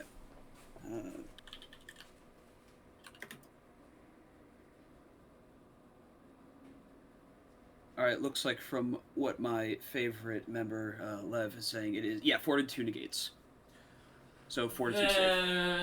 Thank you. Alright, let me roll my fortitude save. That'll be 3 of them. D20 plus... Wow, about to learn something here. These creatures are very fortitude heavy. 23, 14, 19. The 23 saves, the other 2 fail. Alright, go ahead and roll your con damage. Alright. Well, it's a D2. Hold on, I have a coin somewhere. Alright, heads is 1, tails is 2. Tails. Alright, as you... One sec, I'm just checking something. The ones who also, fail get nauseated. Yep. Alright. As they begin to kind of puke onto the ground, the snow underneath them beginning to turn a bloodish red. Jesus Christ. Is that a 3rd SWAT van? Oh my god, what is going on? Alright. Maybe someone got really pissed at Xfinity tonight, because my internet's suddenly working. As the snow turns to blood underneath their feet, they begin to throw up, kind of puking onto the ground and losing their lunch, the little that was there, as the creatures seem to be almost as surprised as you are as they look up. So the area of effect is like a 20-foot square of snow per level. Mm-hmm. I only have 6 casting levels, so it's 20 times 6, and it lasts for 6 rounds. 120 feet. You do hit the other squad, so let me roll for them real quick. Moment, good sir.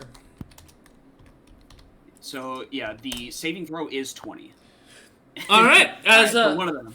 yeah, as one of the other squads seems to begin just hacking up as the battlefield turns to from this white crystal porcelain snow, a beautiful landscape of ice and winter and almost a winter wonderland, to this horrendous red crimson like color as if the field has been covered in blood. As the snow changes color, the giants look down, concern on their eyes as some of them begin throwing up immediately in surprise. Others looking on with concern and worry. Crump begins to hack and throw up off the side, kind of silencing the screaming finally. I have a question. Would Crump get affected since he's not standing in the snow, or no? That is a good question, and that is a good thing to think about.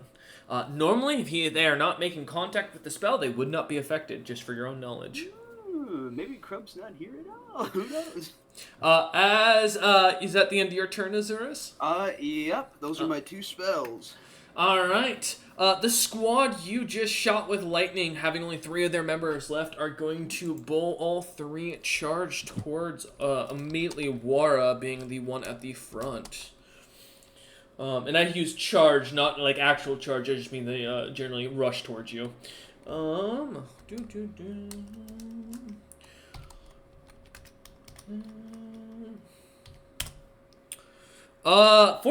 15, and 11, Wara. Whoosh. Miss. Try again. As Wara nimbly dodges out of the way of these tired and exhausted bog giants, kind of jumping out of the way of the spears, diving out of the way of the second one, grabbing the final one and just pulling it to the side as the bog giant looks on in surprise. That is enough. Okay, I need to look something up later. And as you stand in front of them, the creatures seem surprised. Looking on almost with fear and worry as they kind of re-stand up as they start to circle around you, Wara, ending their turn. The second squad of unbothered bog giants is about 40 feet out. Double check my movement speed. They are going to move. Yes. I do have to say, nauseated creatures are unable to attack. Good to know. I'll keep that in mind. Yeah. Good to know. All right, let me make a note for something. Or cast spells, concentrate on spells, or anything to do requiring attention. Got you. All right. As the second squad moves up about 20 feet, and begins grabbing their rocks, and they are going to begin chucking them at, Floor Snap, how big are you? What's your, size? I'm a large size category. You're large? How tall, roughly? About 9 feet. 9 feet. Azurus? 10 and 6 inches. May? I'm 5'8". Azurus, I'm sorry. I understand. The biggest target, you're the easiest one to hit. It's not going to be basically Wara being surrounded right now by their allies. So. Hey, it's reasonable. I understand. Yeah. All right. True. Huh? You didn't ask me, so I'm telling you, I'm 6'2". I thought you were taller. Oh, my bad. Good to know that Azurus is the tallest still. All right. There we go. 20, 19, 21, 13, 22 to hit. I believe the only one that hits is the 22. All right.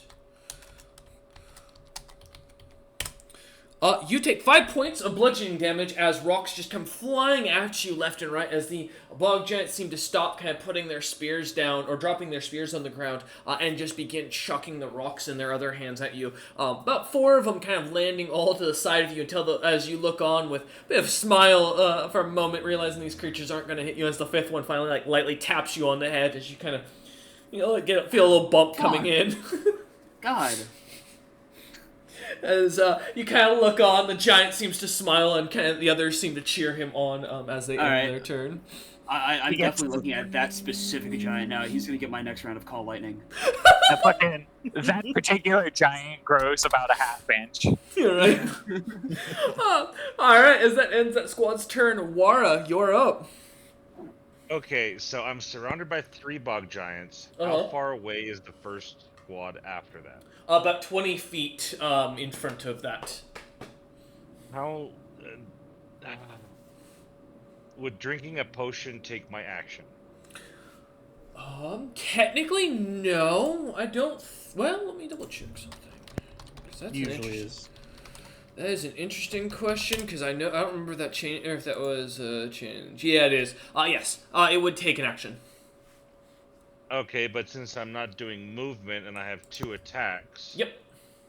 Yeah. So I would consider it as part of an attack. I think that's fair because I think in the same amount of time a person can swing a sword, it's not hard to uncork the bottles in the way that D&D describes the bottles and potion bottles. So yeah, that makes sense to me. So I'd say 1 attack action would be what would be considered. So if you have like 2 attack actions, you could use the other attack action that same run. Okay. I uncork a bottle and I chug it. All right. What potion are you drinking? Hold on a second. Hold on. Well, you note that is literally the 7th cop I have seen now pass. I all of a sudden become 12 foot 4 inches. I now weigh 1,760 pounds. Oh shit! I have a 10-foot reach. I basically drank in large person. As Wara begins to expand like no other around, in between these creatures, they watch as he grows something another size category, kind of catching them off guard as he does. They look on with concern and worry as a mental note goes through their head: does stabbing this creature make it stronger? And they are dumb. Go ahead, though, Wara, as you drink down the potion. And write notes. Oh, yep, no worries. I did forget you do like to take your notes during combat. Yeah. Alright, so,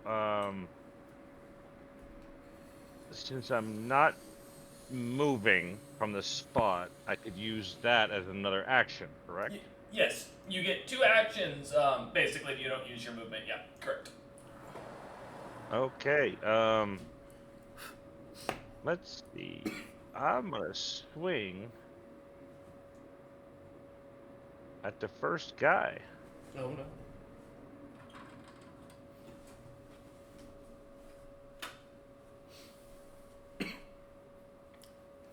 $27 to hit. Yeah, that hits. Oh, no. Right.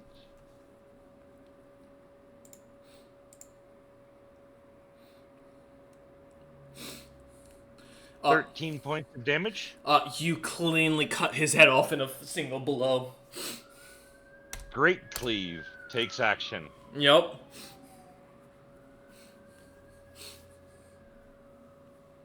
Go ahead and roll your next attack if you for the next enemy beside you, as you swing again, kind of in a whirl of blades.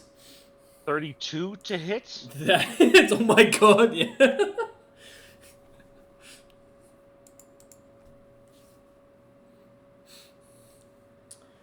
Let's see what you can do for damage. Max damage. Nice. Yeah, as you slice off another clean head in a whirl of blades as the creature's head vanishes from its shoulder as it looks on in surprise. And I'm going to keep on swinging with Great Cleave to the third. Alright. We love Great Cleave. We do. Yes. Yes, we do. Yeah, oh yeah, it does. Oh yeah, that's right. What's your weapon, real quick? Oh, it probably won't matter that much, but yeah, for note, your weapon size does go up. So you get a higher 27. dice category. 27 hits? Okay, so instead of a D8, it's a D10? I think so, yeah. No, it's 2d6. Okay. Is it 2d6? Okay. Yeah, the Okay. step up from d8 is 2d6. Okay. Just the fact that you've got that memorized tells me how many years you've been doing Pathfinder, truly. You have He's no idea.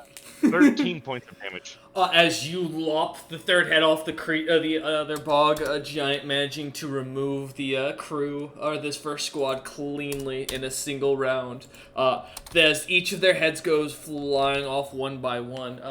As you look about, the other bog giants kind of look on at you with fear. Some still throwing up as they look up at you, kind of puking immediately upon the sight. Lev has a spreadsheet that goes up to the functionally infinite, depending on the amount of RAM you have, size categories. I'll keep that in mind. Wara, does that? And I was gonna say, as you get your last creature, the closest next to you are 20 feet in front of you. Are you able to reach them with your Great Cleave or no? No, because I have 10-foot reach. As you look But- on, covered in a giant. but- Yeah. Because Well, I still have recommend my you do not- movement do not left, move forward. Do not move or forward. one action left. The Mhm. blood snow is there, Wara. Please do not move forward. But I want to do a leap attack. Then you'll. Are you confident you'll be able to beat the fortitude save? A 'Cause you leap will be attack not- or a pounce attack doesn't require them to do fortitude. No, Oh. going through the blood snow because My it's blood drain. snow. It's not damage. Drain is a week per to recover from. Oh. Okay, so you tell me not to move forward. I just sort of crouch down in a fighting stance and just growl. It's like if you felt confident about you'd save the fortitude, go ahead. But I don't want to risk each round you're in the blood snow taking 1d2 points of con from you. You all hear the squad that was just chucking rocks at Azurus go, "Iron Giant, Lion, run, Lion with the teeth!" As Wara ends his turn growling up at the creatures. Wara, give me a quick intimidation check for me, in the background just for my own note.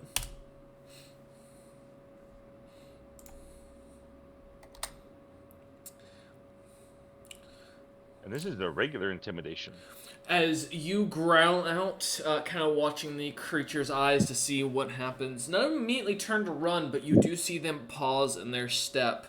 Good approach. All right. As the creatures kind of look on, floor snap. As you watch this, basically monotony of murder, as Wara slices through the heads of these creatures.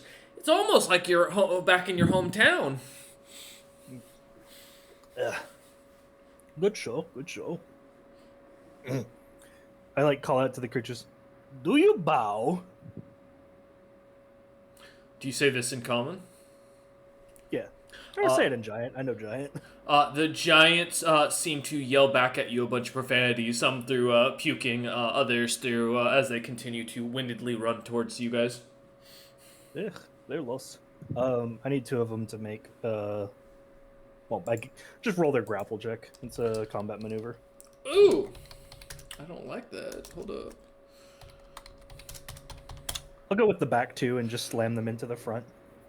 Wait, what? Oh, I didn't type double R, that's why. Okay.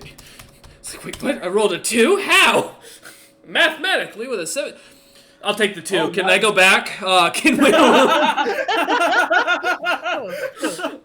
you No. I have some bad news. Yeah. So they both fail. Oh, no. Shit. No, God. All right. So the back, some of the backmost two, kind of things being cocky, just get slammed very bodily into the companions in front of them. And just there's a sickening crunch, and they take 29 points of damage. As you slam the creatures into it, the two grappled creatures, you thinking that these creatures will be able to take a beating. I mean, they're giants. Giants are historically, even to your knowledge, are capable and sturdy individuals. However, as you watch as an explosion, or almost an explosion of red and greenish goo expands out from their bodies, you look on as their friends look back and scream in horror as you hear the words, "My friend just died on my back!" Being screamed off by the creatures. No, he died from your back. That was good. Alright. As you're not moving, is there anything else you'd like to do? Oh, no, that was both No, standard. that was actions. I both? just Okay. comboed them. Yeah, I just Perfect. comboed them. As this squad looks on in concern. Alright, the squad that has Crump is nauseated. Is that a fortitude every round, or is it just the first? On my turn, each round a creature in contact with the blood must succeed on a fortitude save or take the D2 Constitution drain. Alright, on your turn, good to know. Perfect. Yeah, and I mean that's the one that also failed its roll, right? Yep. So they can't move, or they can only move. They can't do anything else but move.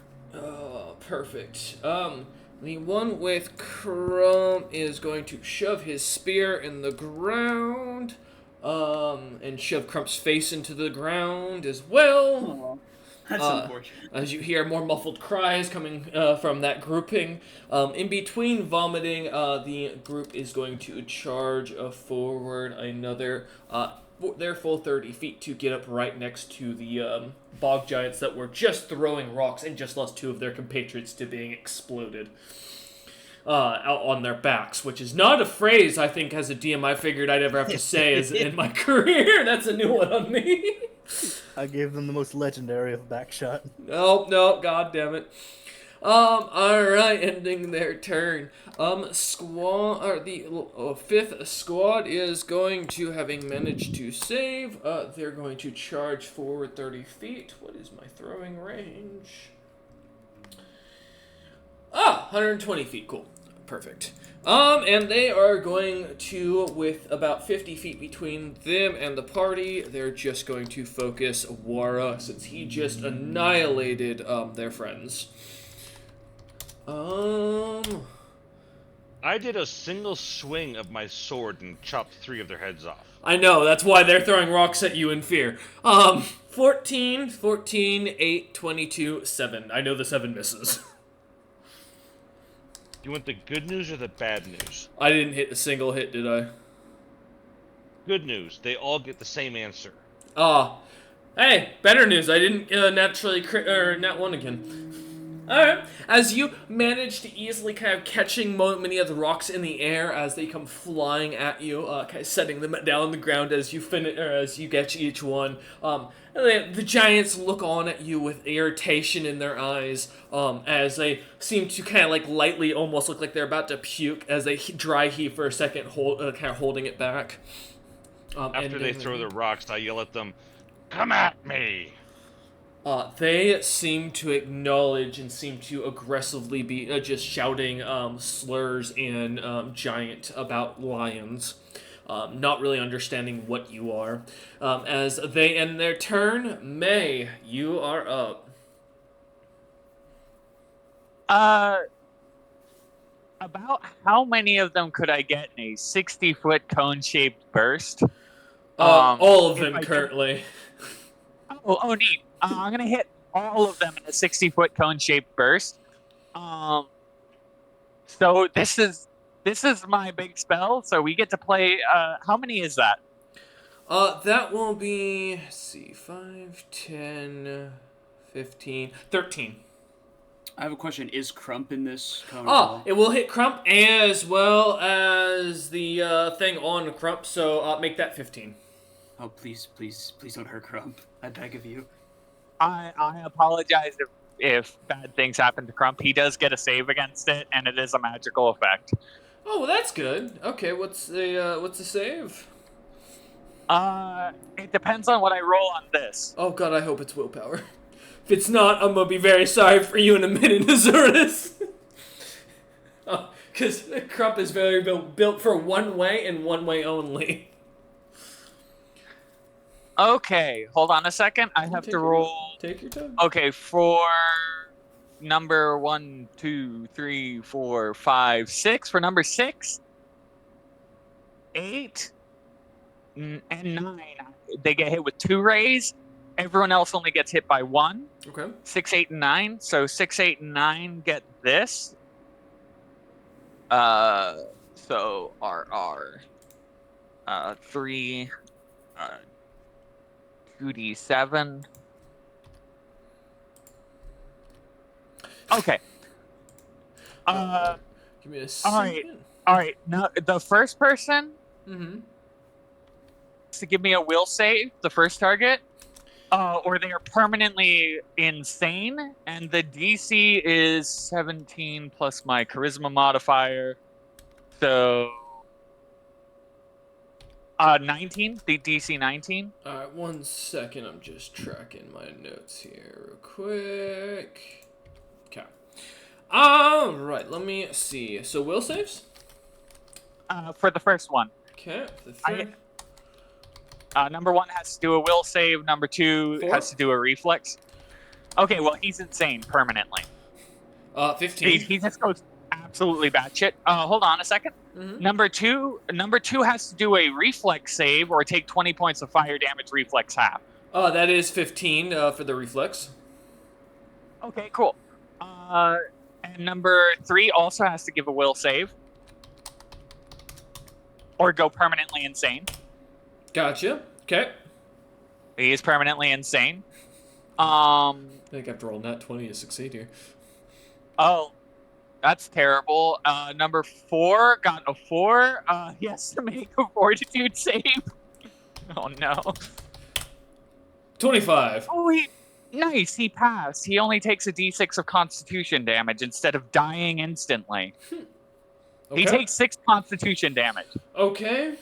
Okay. So that was 4.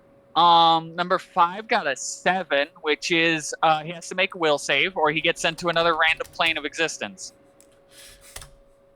It's a 19. That is the save DC, and That if I remember succeeds. Yeah.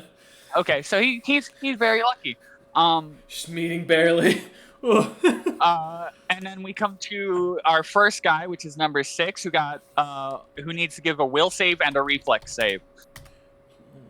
Well, alright. Okay, he's permanently insane, and he also takes 80 points of electricity damage. Alright, as he is immediately zapped out of existence into a cloud of ash. Okay, got you. The next person got a 5, which is he has to make a fortitude save or he's permanently turned to stone. Fortitude. 30. Lucky him. And then we come to our next double dipper. 2 reflex saves.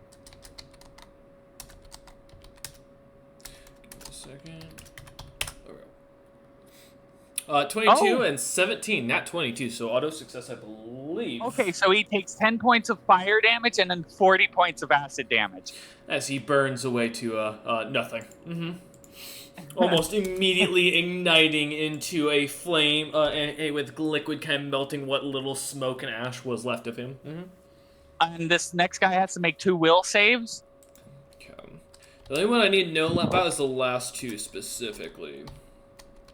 To make very clear note that I want to make sure, because those are the 2 I have to roll for a separate sheet.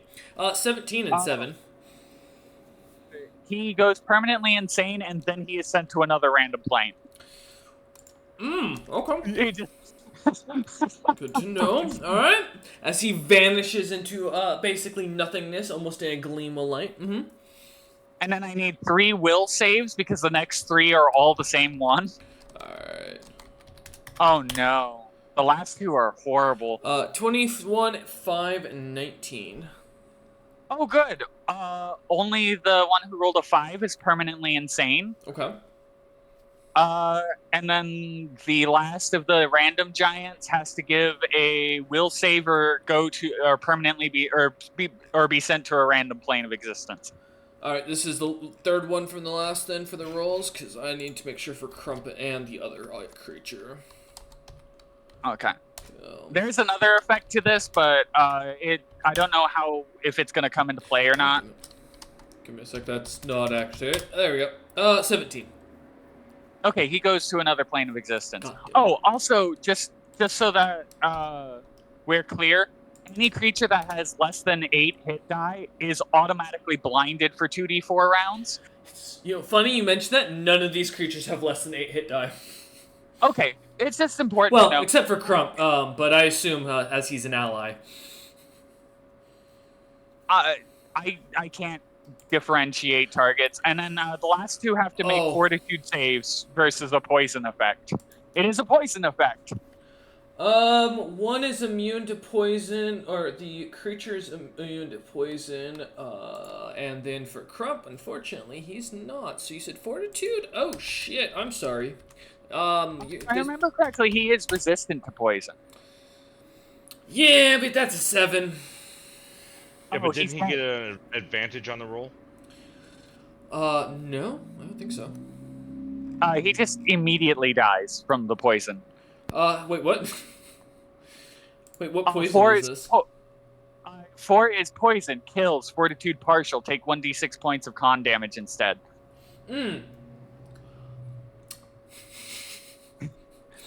Well, Azurus, you watch as suddenly the contract be in front of you, where you see Crump's Jr.'s name signed, ignites and burns away.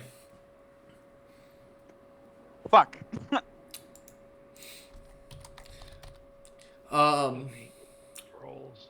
All right. As May ends there, is that the end of your turn, May? The boss monster, the guy that was holding Crump, I assume is the boss. Mm-hmm. Because I have one more thing that I can do. I'm going to hit him with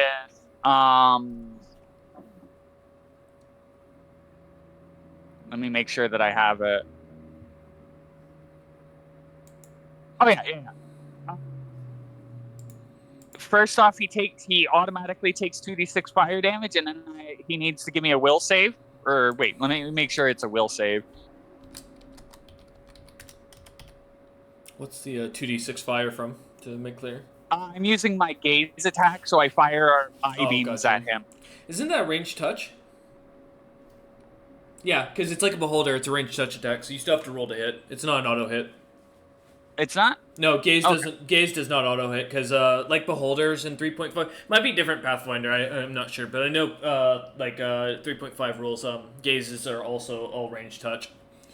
Okay, cool. So yeah, you do have to roll. Unfortunately, that doesn't help me much. Touch AC not being very high here. But yeah, so you do have to still do that. Okay, so I only have a +5 here, so I might actually miss.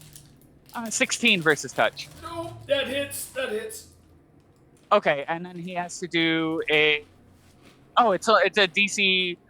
It's a fortitude save, and the DC is 19. Well, He's permanently blinded.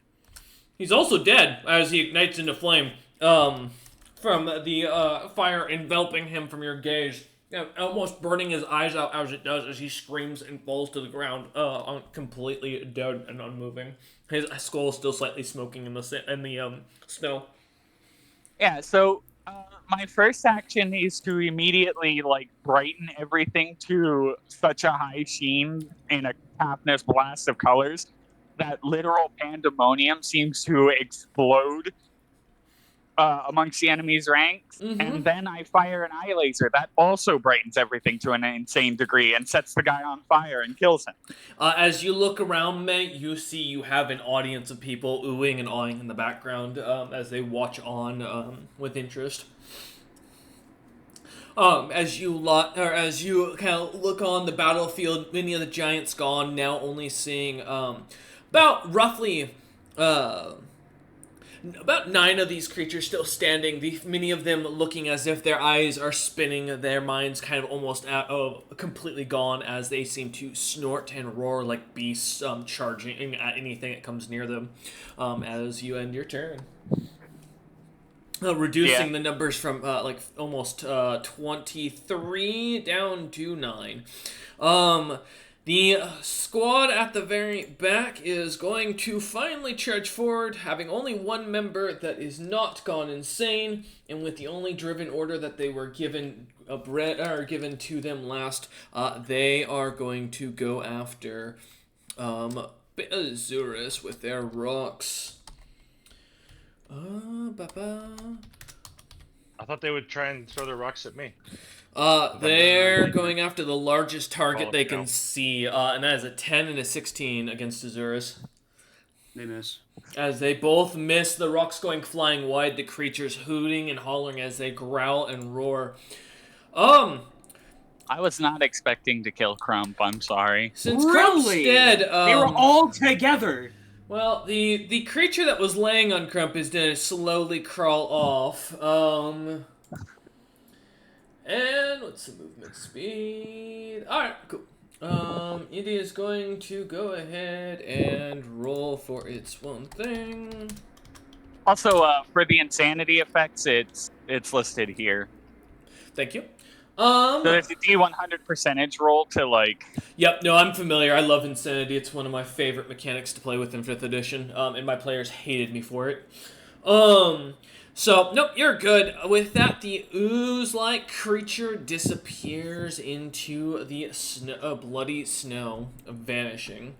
As that ends its turn, Crump is down, so succeeds. He's not dead, that's the only good thing, because I don't rule the mentality of the full, like, if you go past so much negative, you're auto-dead. So, you got that going for you still, Azurus, as you can still sense his body still trying to fight, but he is, looks like almost on death's door as the contract burns. As we pop back to you at the top of the initiative. So, like, it is burning or has completely burnt? It has not fully burnt yet, but it is burning.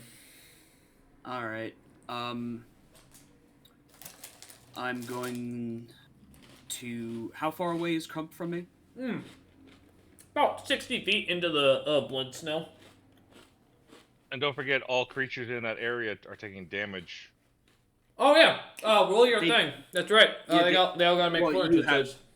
Yeah, they gotta make fortitude saves, and it's Constitution damage, it's not actual damage. Oh, well, that depends. If they drop down below a certain amount.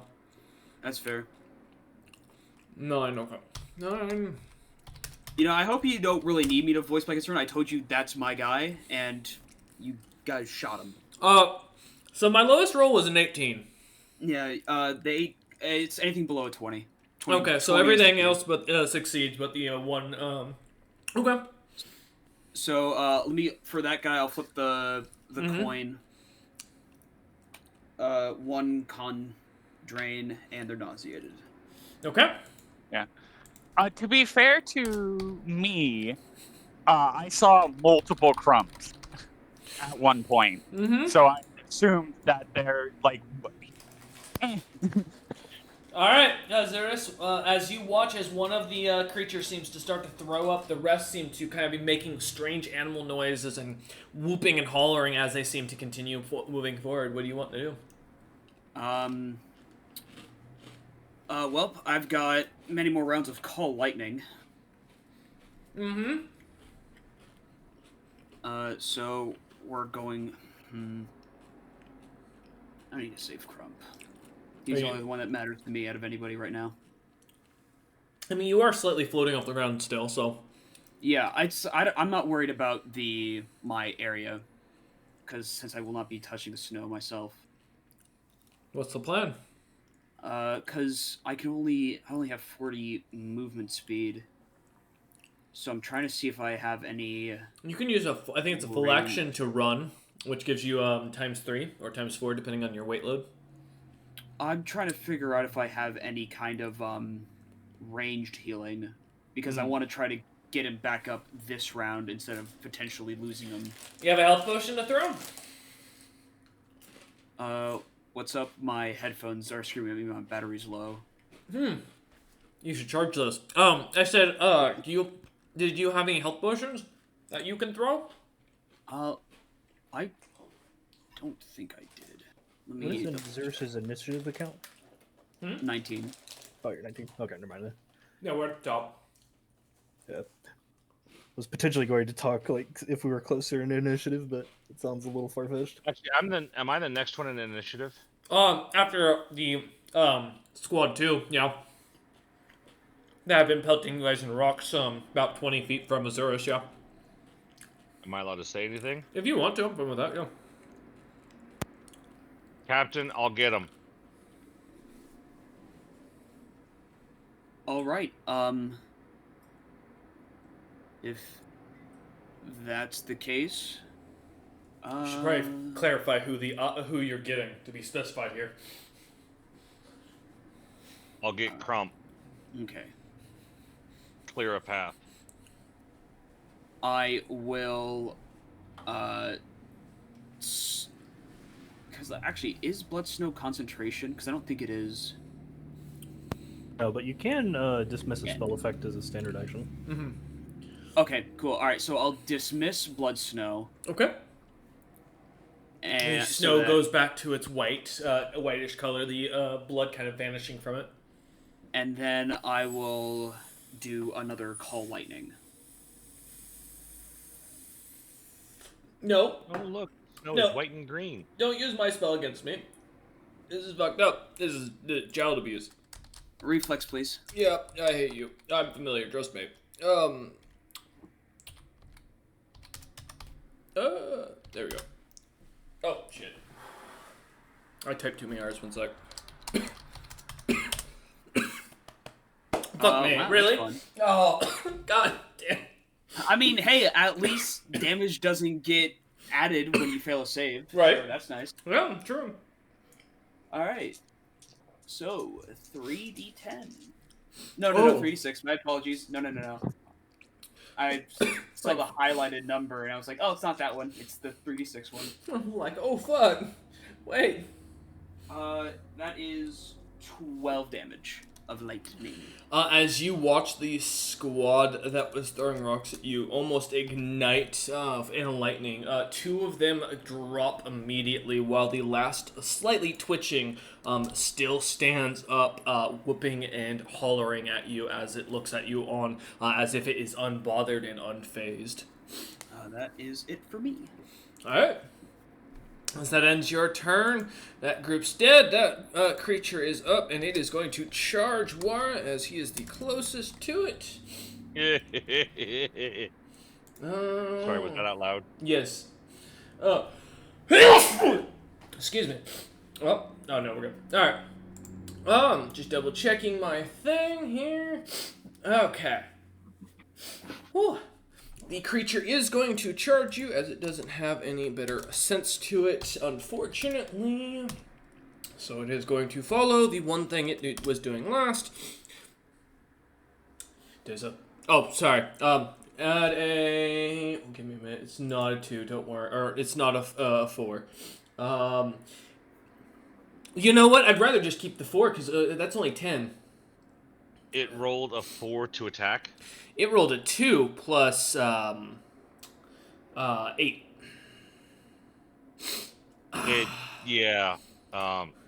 As it charges, it didn't even come close to me. As it charges forward, as you easily kind of just stand aside as it kind of passes you, stepping into the square behind you.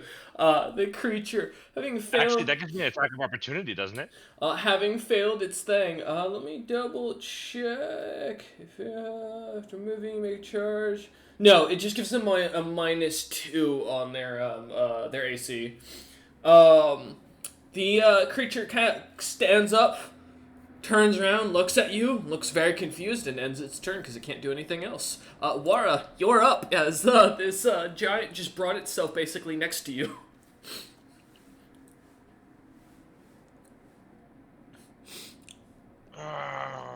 How far away is Crump's body? From you, about still 60-ish feet into the forest, straight east from where you're standing, basically straight ahead of you. Between you and Crump right now, directly, there is one bog giant that looks to be completely insane and also half throwing up and very weakened from having its constitution drained, looking as if its entire body is going limp and it's having a hard time keeping its feet. Another group that seems to be slightly about a little bit in the way off to the right. There's about 3 of the bog giants that are standing their spears at the ready, though each of them are holding their spears in their mouth and barking like dogs as they seem to look at you. The last squad looks to be barely interested in you, and it looks to be staring over at May, spears at the ready as they seem to just be glaring at her. Is there a path I could take that would not invoke an attack of opportunity, except for this guy right next to me right now. That would get me to Crump. Yeah. You've And got. if so, how far is that? It'll take you about about 75 feet to move around and not get hit, but you could still, yeah, theoretically do it. Besides the one behind you. All right, then I'm gonna run, pick up Crump, and actually come back that same exact path, All and right. only incur one attack of opportunity. Yep, that one creature is going to roll. That's the one I crit on. Oh, but I assume a 10 doesn't beat your AC. No. So it just But it auto does succeeds. hit. Yep. Yeah. Alright, as it's going to poke you with its long spear. And since I was running, that took all my actions and my movement as well. Yep. You take 6 points of piercing damage as you kind of start to run and feel your back slightly pierced as you turn, kind of catching it into the side of your armor and into the meatier part of your ribs. As you continue rushing forward. As you rush through the crowding, the giants kind of look on at you. Some of them barking at you, some trying to swipe at you as you kind of dodge, dip, and dive through the grouping, trying to stay as close and away to the trees and away from these creatures as possible. As you circle around, finding Crump, his head buried in the snow, the rest of his body kind of leaned forward, a spear kind of standing up, and what looks to be a kind of rivulet of slime leading away from Crump, kind of heading east. And when I get back, can I still do lay on hands? That if you're picking him up and running back, that's your full turn, man. Okay, so I can't do it while I'm running then. Nope. Sadly, as you're running through, yeah, you're gonna be trying not to get hit and trying to avoid him being hit as well. Yeah, that's gonna take your full turn to get back to beside Azurus. Okay, I just wanted to make sure.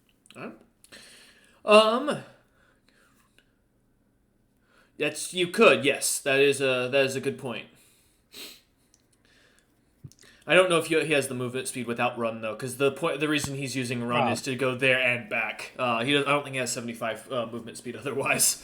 Right? No, Warren? I have 60 movement speed. Yeah. And running gives me that times 4, so 240. Yeah, so he's got the movement to run for it. He just can't do it at the same time. He's got to focus. All right, as Wara ends his turn, though, grabbing Crump, bringing him back beside Azurus. Crump laying down on the ground, completely unconscious. A strange purple slime kind of oozed across his body as he lays there.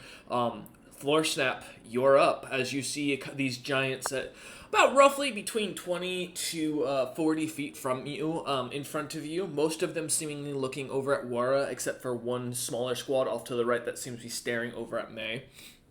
Gotcha. But how many are left at this point? 1, 2, 3, 4, 5, 6, 7 left. Okay.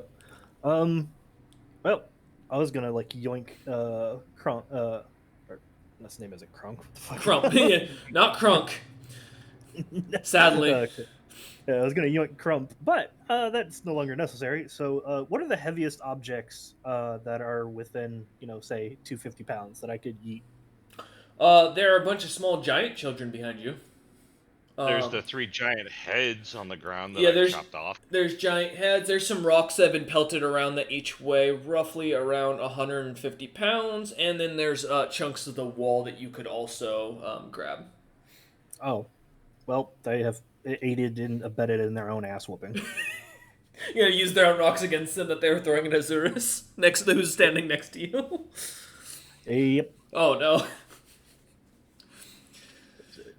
9 plus 7. I hate 16. this Jedi power. Oh, man. Oh yeah, it's just 1 R. Yep. No, I'd do the same thing. Well, I want to roll it 9 different times. Oh, RR9 space D20 plus 16. And Yeah. Give it a second. It'll take a moment to load. There we go. lowest is a 17. That's a nat 1, though. Please do roll 2, because I assume this is you're attacking telekinesis as you're launching rocks at them. Yeah. Yep, go ahead and just re-roll it to see if the rock comes at you. The rock does not come at you, thankfully. Other than the 17, oh, that hits. Yeah. You hit everyone except the 17. Gotcha. And you said like it was like 150 pounds for these fucking rocks. Oh, yeah, so damage is... Sorry, give me a second. Well, telekinesis has its own damage for weight. Yeah. Oh, okay, never mind then. There you go. Unfortunately, it's a d6 per 25 pounds. Yep, that's about what I have as well. Wait, hold up, what? It's 25? Wait, not 50? Oh, That's God. 6d6. Ooh. As the rocks go flying back, are you just kind of indiscriminately shooting these back, not like aiming at any way particular? Yeah, I'm just like one apiece. It's like bloop, bloop, bloop, bloop, bloop, bloop, bloop. Yeah, as the rocks go flying, you watch as pretty much one by one the creatures are decimated as the rocks blow into their bodies, leaving nothing but bits of blood and viscera kind of left behind. All but one left standing, who still stares over at May, having managed to easily avoid the rock that just went flying by its head, as it seems to not even notice its allies getting just torn apart. Well, I still have another action. Oh, no. I just like called out to him. Do you bow now? The creature doesn't even seem to acknowledge you and just seems to make strange whooping noises. Well, he's joined the ancestors, and now he will see them. And I just like make like a passive gesture, just like kind of like swipe at him, and he can make a grapple check. I don't like that. Okay. That's a 20, not net. Well, he goes a minimum of 15 feet, regardless of what I roll. Well, I just kind of like smear him across the floor. Oh no. Let's see. Oh, do you actually want me to roll damage? Yeah, let's see what you got. You could still roll minimum. Maybe. No. You never know. I want to iterate that. Oh my god. Yeah, as you just, really just smear or just slam the creature's head into the ground once more as it explodes out, leaving nothing left. The creature lays dead as we exit combat. I'd like to cast Cure Light Wounds on Crump because I'd have initiative to do so. After seeing the concern of the captain that you just signed on to. Yeah. I'm literally gonna like charge touch attack Crump.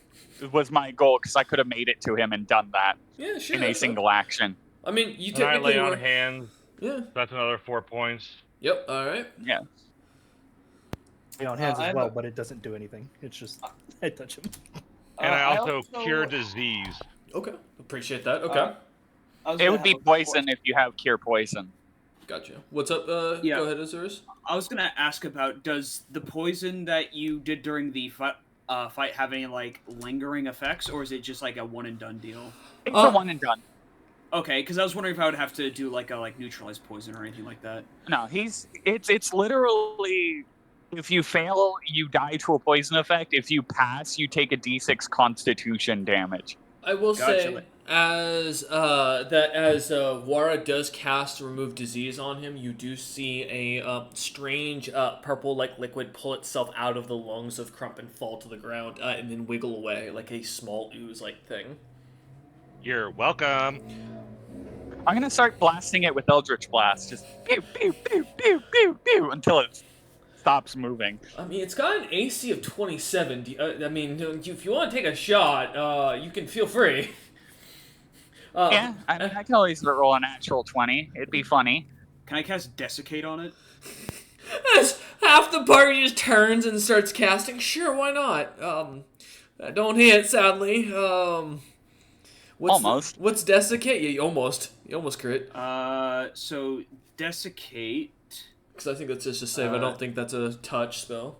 Yeah, I think it. Yeah, I literally just scrolled past it. Where the fuck? Welcome to my day-to-day when looking up villain spellcasting lists. Yeah, right?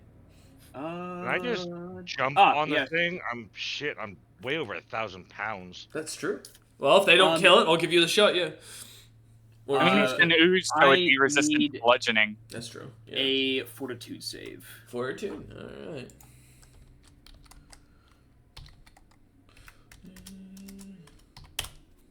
Nine. It fails. Mm-hmm. All right, so I evaporate moisture from the body, dealing a d6 point of desiccation damage per 2 caster levels. Okay. So let me. Oh god. Okay, so that's. So that's 3d6. Use your 6th level caster. Yes, but I also was told things like that round up. Yes. Yeah, if it's half, it does round up. That's true. That is 15 points for this sweet desiccation. We take additional damage because it's an ooze.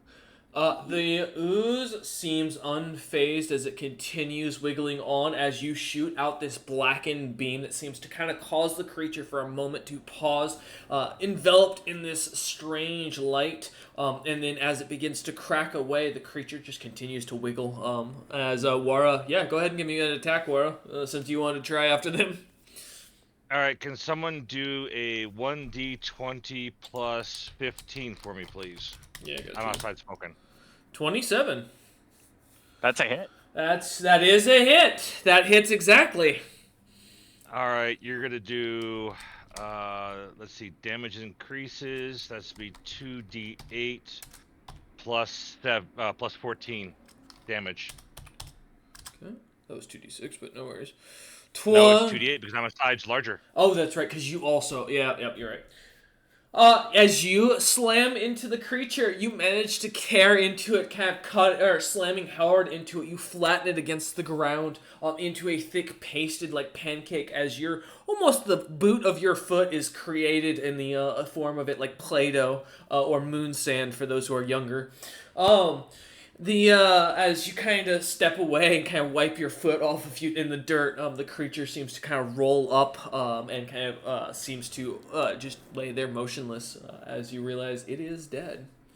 The crowd behind you begins to cheer, shouting out as they do. Drekken kind of flutters over and goes up to Azurus, kind of looking down at Crump and goes, "I think you should say something."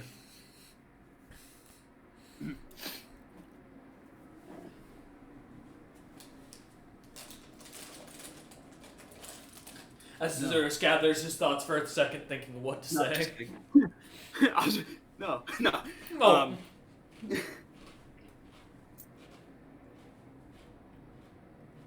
This is a time of war. Great suffering comes with it. The enemy has no mercy upon us, and so we will have no mercy upon them. Give no quarter, and expect none in return. We are the best of the best in the surrounding area, and what we do is for the betterment of ourselves and the people around us. For gold and glory. Drekken kind of nudges you and goes, "And the Cryptic Cabal." The Cryptic Cabal has won this day. As people start shouting. Cheering on you all look back and hear the town shouting and cheering as you stand in a kind of a small horde of corpses laying in the ground. Crump kind of sputtering as he looks up and seems to smile at Azurus' speech as you lot all look on to the cheering and applause of this town. Giants, kobolds, some monsterkin amongst them as they continue to shout your name. Yep. The leader thing was still mostly intact when it was killed, right? Yes. The one that was holding Crump. Yeah, Mhm. I'm gonna walk over to it and I'm gonna pull out my my bladed trident Mm-hmm. and I'm gonna carve open, like I'm gonna use the trident to pry open his chest, and I'm gonna pull out his heart and start eating it. Give me Monsters start a moving. give me a Hey, D. I'm a celestial hag monster, and I was told that this is what my people do, so here we go. Yeah, give me a fortitude save for eating the giant. Also, an intimidation check.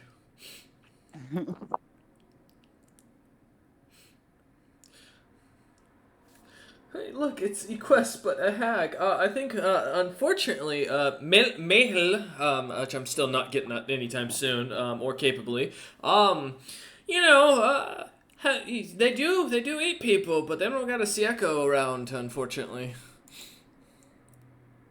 Alright. Sieko. Wolf would be proud. Yeah, right.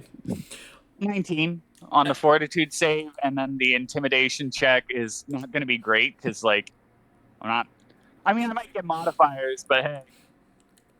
Oh, 15. As you swallow the heart of the creature, you feel your mind kind of go ablaze for a moment, almost as if you've just kind of eaten something that has a buzz to it, like an alcoholic buzz, giving your mind this great feeling of dopamine as you tear into it.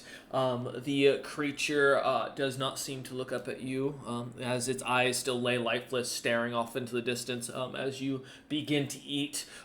The crowd immediately screams and begins to run back towards the village in horror as they see this act, though. And Drekken just looks over at you, Azurus, and then just sighs and goes, I mean, that's one way to get reputation. Oh, you know, it's definitely, hey, any kind of publicity is good, right? He nods. Floor Snap, you said you wanted to wander over where Crump was and try to find the bigger ooze. Give me a search check. Sure thing. Search check. Wara, I guess we're gonna go around these dead giants and collect their holy symbols and whatever else they have on them. 13. Okay. Go ahead. I'm still fairly big. Can you give me a minute or two, or 3, or 4, or 5 to shrink? Whatever you want, Or buddy. I start going around collecting bodies and bringing them to one area to make it easy for Azurus to collect. Okay. Yeah, if anything, bring them to me. I'll also keep an eye on Crump. As you begin to kind of drag them over, helping out as Azurus kind of directs you, Floor Snap, as you kind of look about the battlefield, trying to look and follow where the ooze-like creature was that was kind of attached onto Crump at the beginning of the battle. Kind of looking back where Crump was before Wara saved him, you notice a slime trail that seems to lead to a small like rabbit's den. And as you look down, it's pretty easy to tell this rabbit's den goes a lot deeper than at first it looks. You think there might be something down there, or the creature may have just retreated into the Underdark. I'll use Pass Wall.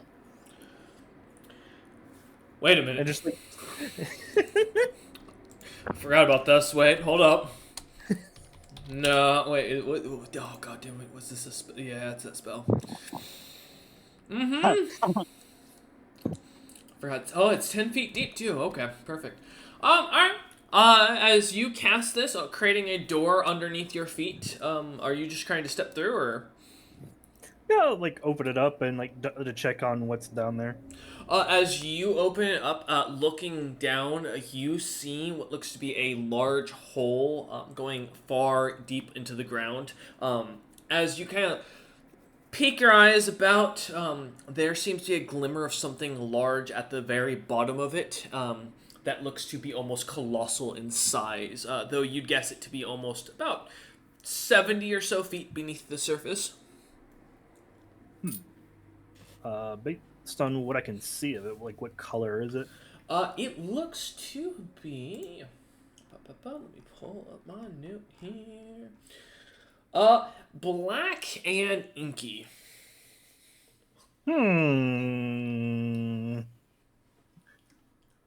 Let me do a quick little history check. Sure. Man, I just do not want to know anything this session. I'm going That's an to... It's that's an 8? 18. 18. So I'm going to get a message from Regan Utham here in a minute about what'd you put under my territory again. It's not just Eider. As you look down with an 18, kind of checking out the creature, you're unsure what this beast could be. In your youth, there were beasts that were roaming of slimes noted to be as large as cities, capable of like eating and hunting dragons, supposedly. However, most of those beasts were said to be killed off like 1,000 or so years ago when the dragons really came to major power. They haven't been seen since, as you kind of think back. This can't be what you're thinking it is. If it is, that would mean that there was some caster or someone who was keeping and protecting this creature. I just gotta like yell back at the party. Hello, big scary thing underground here. Oh, hell. It doesn't end, does it? I was enjoying my meal. I'll walk over and look down. I look down and do a nature check on it. Give me a nature check. May, give me a knowledge arcana. 13, so I'm gonna get the same information. Roughly. The black and inkiness just tells you that this is a ooze that is typically is carnivorous, so meaning it likes to eat creatures that have blood. They typically get that black coloration from the blood sitting in their bodies for too long and it turning color as it oxidizes. 16. Interestingly enough, this creature does seem to have a massive amount of magic coming from underneath it. There seems to be something, either it's at its core or beneath the creature specifically, that is it's feeding on, that is giving it a huge amount of magic that you can sense.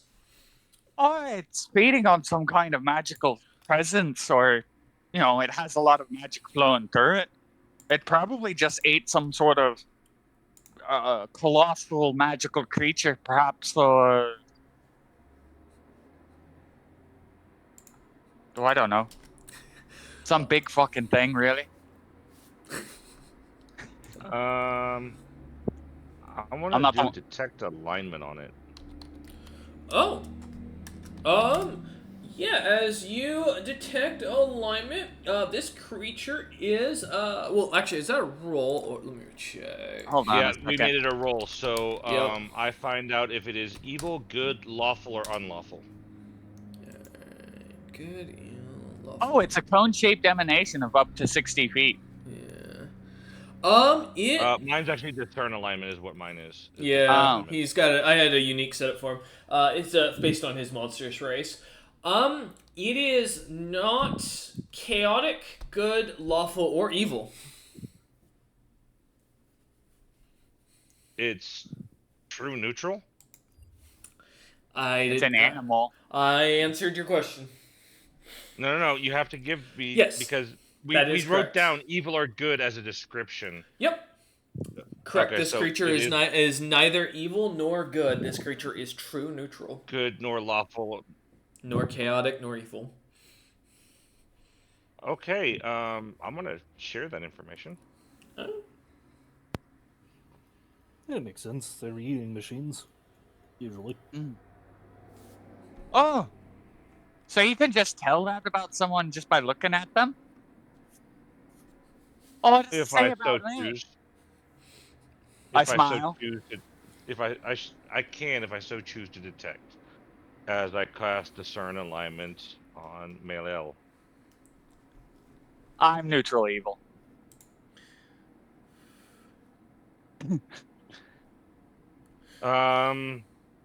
Based on the 9 that I rolled, I can only detect if you're evil or good. I am evil. I'll let you know. Yeah, you're evil is what my... Oh yeah, that sounds like a load of bullshit. I'm one of the best people I happen to know. I harumph. Drekken kind of comes over to you as Crump still sputters in the background. Zeus kind of attends to him. As Drekken flutters over to you, he looks down and goes, You found him. His name's Centauri. We captured him about, I don't know, 6 months ago. Been just feeding him all the trash and anything we can get down there. Cool. Cool. Well, Um, not our problem. You know, Drekken goes, Uh, yeah. the bodies that are left behind that Azurus has already checked, I start tossing them down the hole. Okay. As you start doing so, give me Except for the 3 heads I chopped off in my first action. Those I keep. those are your trophies. Okay. No, I have a plan for them.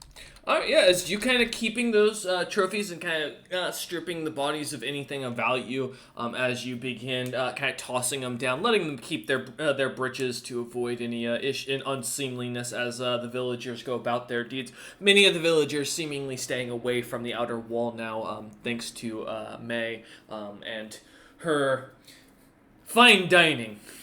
We'll call it.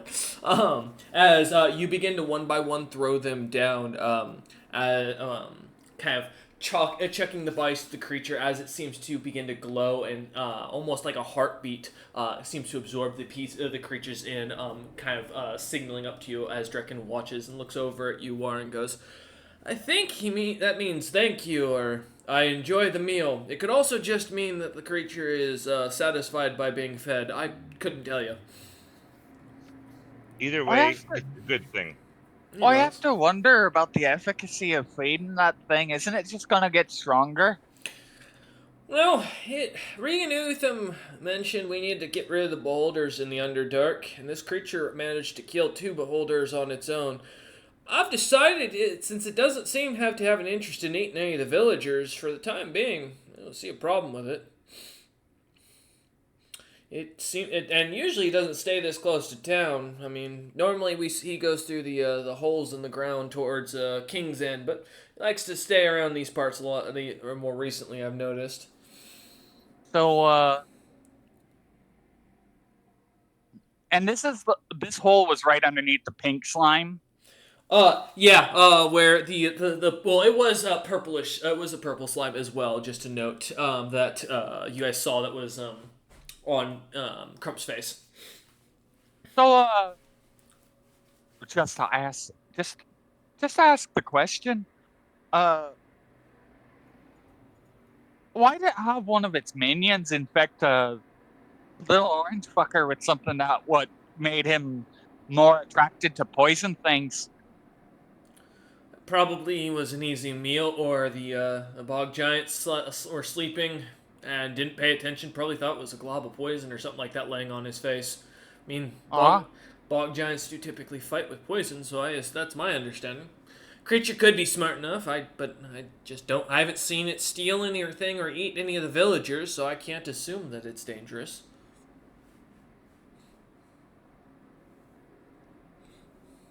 Well,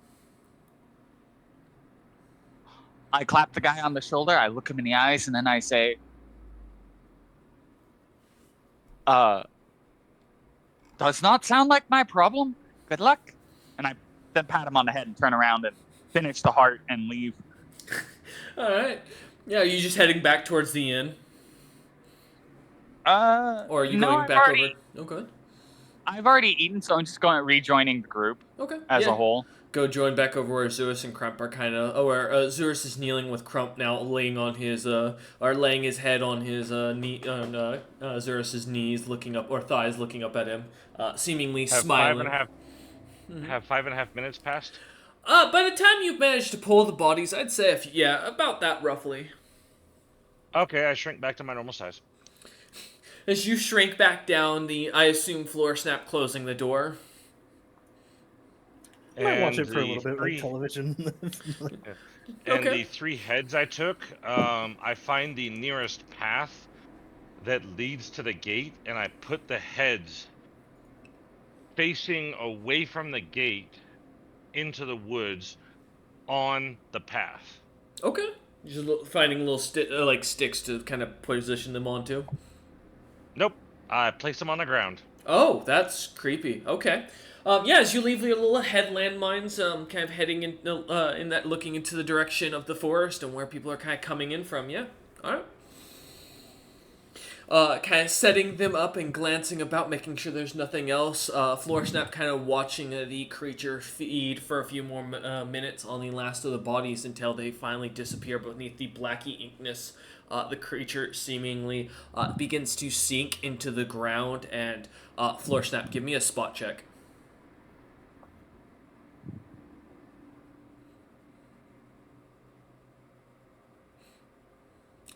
Welcome back. Well, it's a nat 1 for a 3, so. You see what looks like to be a slime the size of a small mountain kind of appear in the for a millisecond of light down into the Underdark, a massive open cave looking to be kind of like underneath this small centauri, as he was called, as he moves out of the way and just lights into a hole into the ground as you close the door. Good old times. Kind of seeing that for a moment. Yeah, go ahead, sorry. I just go, man, glad I'm not the guy who says he rules this place. You close the door kind of quietly at that. Popping over to Azurus real quick. Azurus, as you look down, Crump kind of his head now in your thighs, looking or on your thighs, looking up, eyes fluttering open as he goes, Captain, Captain. I can't make this joke anymore because now he's president and I might go to prison. No, not really. No, Crump looks up at you and goes, Captain, I got the Woodwalkers to agree to things, but there was this really angry snowbeard that threw me off the mountain, and I landed in the camp. I don't know how. Ever do that? He shouted his name. He called himself, Captain Meadmancer. Yeah, that was his name. Oh, he also said that someone named he said that the Captain Azurus was a wuss and that he'd make him his well, I don't want to repeat the foul language he used, Captain. So you succeeded with the Woodwalkers, but somebody has gotten to them. Oh, he got the head off like 20 of the bastards as I was trying to heroically retreat out the back door. But don't worry, I saved multiple citizens. I also tripped 2 of them to make sure we could get away. Smart. You gotta cut the weakest from the pack and make sure that the rest survive. No, I get it. Also, I got some really good news as he holds out an item for you. I stole this. It was under construction. And he holds out a little keychain of a man-o-war ship that looks to be tricked out to no end. A beautiful little glass backing of it that you can see in the captain's quarters, having massive books, little shelves of insects and other potion cream that seem to be kind of in it, moving around. You see what looks to be servants already walking about that dissipate and walk through the ship. And he looks up at you and goes, They said it was listed under the name of the Ironheart Merchant Company. I didn't think they'd mind. Huh. Not that thing again. It is not the ship in the bottle. Don't worry. No, this looks like an actual Woodwalker ship. Yeah, this is just not that thing again. Yeah, what a Crump. You got it done yourself. It's an airship, Captain. This is wonderful. Although I tell you, the guys who dropped they dropped like 2-3 million gold pieces on it. Like, this thing's fully customized. It's got a thing for storing food. I don't think they even noticed it when I grabbed it either.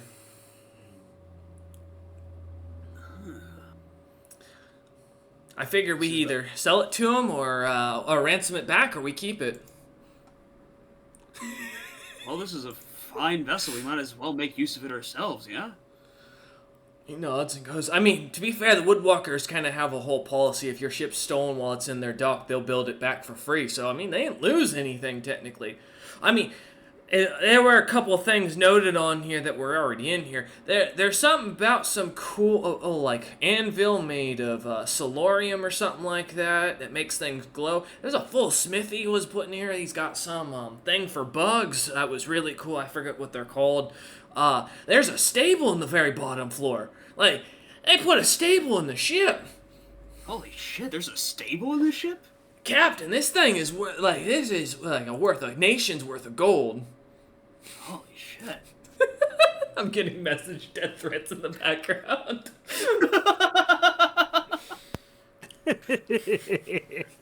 Crump, this is amazing. Trump may have actually single-handedly redeemed himself in the eyes of Vicaret if he gets to use any of the tools. Oh, I was about to say Vicaret is gonna be stationed on this ship. This is what we're gonna be using from here on out. Like literally mortal enemies, I will destroy your entire bloodline too. Oh, you bought me this? Oh my god. Yeah, smiles up and goes, "You little tangerine." Captain, I think in the honor of it, we've just got to call it the Iron Dwarf.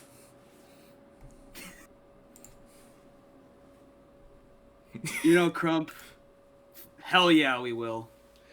It's an airship, though, Captain. I will warn, this is going to make us a huge target. I have a feeling guys like Blackbow and Og and all of them are going to be looking at us. This isn't something we can just break out right now. I think we hold on to this and maybe we keep this under wraps as he looks up at Wara's concerned look, I imagine, on his face. Yeah, it's always good to have an ace up your sleeve. So I agree. We can keep this our own little secret for now. I know nothing. Thank you, Wara. It's true. Wara doesn't know any of that group. So, as Crump smiles and goes, but Captain, I also have another idea what we could do with it. What if we sold it back to him? Captain, they don't know that it's done. The Woodwalkers fully fleeced him for a year's worth of time and price. Well, I mean, wouldn't they recognize their own woodwork? I mean, Captain, it's a beautiful ship, and they had two more. One of them was even grander. I couldn't get that. I was afraid to steal that one. It had Regan Utham's name on it, so I figured that would be a... You didn't want to make an enemy of our territory. Although, I can go back. I mean, it wouldn't be a problem. I mean, the Meadmans are still Captain? there, right? What? If I may, I have a feeling that Doots is speaking through me at this time, where he is going to say that we, the Cryptic Kabal, have found your lost stolen ship and we are returning it to you for money as an option, if that is the way you wish to go. For more renown for the Cryptic Kabal. Crump nods at that and goes, we could have the mayor in town take care of the dealings, so we just get the price, we pay him a small margin, we just put our group's name on it. They don't know, they don't know it's us. It's not like Cryptic Cabal's painted on the side of our ship.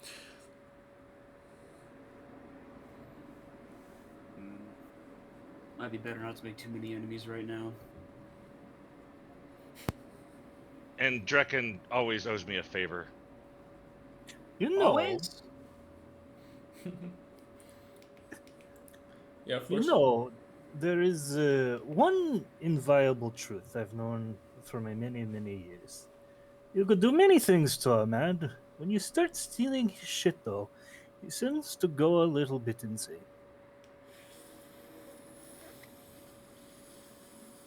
You have any idea what we... Alright, never mind. Alright, no. I'm not even gonna... Crump looks up at him and goes, no, that's actually a good point, Captain. Think about it. If you sell it back to him, what's to stop him from coming after us and killing us? Is there really a reason now to go back to him? We've already screwed him. Is there any evidence that you stole it? No, all they saw me do was run out in a panic. I got called a coward for running, but no, they didn't see me. I got stripped. I even got searched at exiting Velcomen for they thought I was a spy for Lithotara. Can you believe that? As Doots would say, we Cryptic Cabal have found and are returning your stolen property. We would like a reward for this.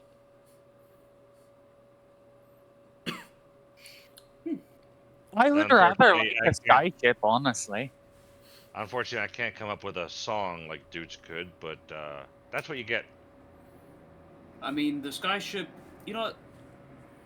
We'll sit on it. And perhaps this is something that can be thought about when we are not existing during... This is me talking to you guys. Maybe we can discuss this over not in session. All right. As you kind of decide to pocket it and think for the time being on it. Yeah, we'll talk about it and we'll discuss. It is a very small ship. How does he plan for all of us to sit on it? It's magic, my friend. It can grow bigger.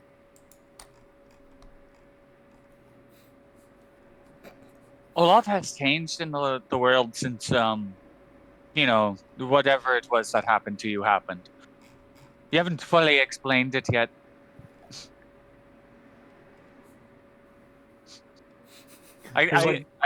Just like old man lost in thought, like staring at the horizon, stroking beard. Sorry, is there something? Is Drekken still here? Drekken fluttered back into the town to kind of calm the people after after the show that May kind of gave them. Well, Okay. I'm gonna quickly go.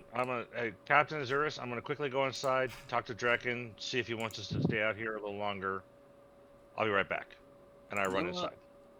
I'll come with you, not to talk to Drekken, but I want to talk to Wavecaller. Sorry, Wavecaller. Okay. I am going to go in the town because it is boring out here. As you kind of follow after Wara back towards the inn where Wara had seen Drekken kind of head towards. May I assume you're following after Floor Snap? Yeah. Quickly downing the heart to make sure no one takes it from you in town. We did loot the bodies. Yes. As Azurus and Crump will kind of begin gathering up the gear, kind of getting it into a hefty blanket after kind of catching some of the trolls from your crew's attention to bring them to kind of gather up everything. As you kind of start grabbing everything, I'll post loot just in the background for your note to kind of look at. Wara, as you step into the inn, the Last Breath Inn with May and Floor Snap kind of on your heels. Drekken kind of is already handing out ales to many of the giants who seem to be celebrating and drinking and enjoying themselves. And Drekken kind of looks at you, following him quickly behind him, and goes, "Oh, Wara, what was it? Did you need something?" Did you need us to stay outside the walls, or is the fight over? Oh, those were the squads. I thought. My apologies. I thought that was clear when you managed to push your way through five whole squads. Thank you again. And he kind of you hear people cheering on Cryptic Kabal as ales are being brought to you by waitresses as people are kind of already trying to buy rounds. I wonder who those dwarves were in the end. Yeah. If we're going along, I'll say, oh yeah, there's a group of dwarves that told us that you wanted us to not go out for some reason. Oh, yes, the Iron Wardens. I had told them to let you guys not to go out immediately because we found an illusion spell had been cast on the forest. We were going to try and lure them a little bit closer to make it easier for everyone to strike. Seems that warning was not needed after the show you gave, as he seems to smile at that over towards you, May, at that. Your dwarf friends, though, they went right out into the woods. And then he didn't come back? Yes, they're heading to back up. I believe the Iron Heart is currently involved with backing Regan Utham and dealing with Lithotara. Something about one of Lithotara's followers stealing the merchant leader's personal hammer. All I caught was something in the message was something about a written hammer from home that he had made with his father, something like that, and one of these members had stolen and broke it in front of him. Apparently it was he declared war on them after that. Not the sanest individual, so the Iron Warden was is his mercenary group. They've already managed to stake a claim amongst the Snowbeard's territories, putting a big flag for a member called, I think his name was Eider Frosthorn? The guy with the 2 billion gold bounty? Platinum bounty. That was it. What's this Eider fella? Is he a magical sort? Oh, one of the scariest from what I hear. He eats dragons for breakfast, apparently. Swallows ancient ones whole, draining their magic at just a look of them. They don't seem... He even say he could take on Movasi himself. Force it's kind of just- looks at this guy like he's fucking crazy. So what you're saying is, even if that's a gross exaggeration, No, I saw His it heart- myself. Man sucked His the heart- beholder dry. oh. Hmm. Do you think his heart keeps the magic in it, or do you think that like he needs to eat things to use magic? All I've heard is he manages to take his magic and turn it to legendary items. He's made an armor that lets him shoot beams of light of different magical powers, as if he's making spells capable of the same breath weapons as Movasi's capabilities. I watched him take out 4 individuals in a single blow by himself. It's terrifying. And, I mean, did you hear he even ate a spell from Greg's Marathon at the World Leader meeting? All of the world leaders, the greatest casters in the world gathered, and he had the balls between his legs to just take a spell from a world leader without concern and continue to enjoy himself as if nothing happened. Think about it. This creature, he is an individual well worth that bounty, in my opinion. As Jekin kind of sputters on about that.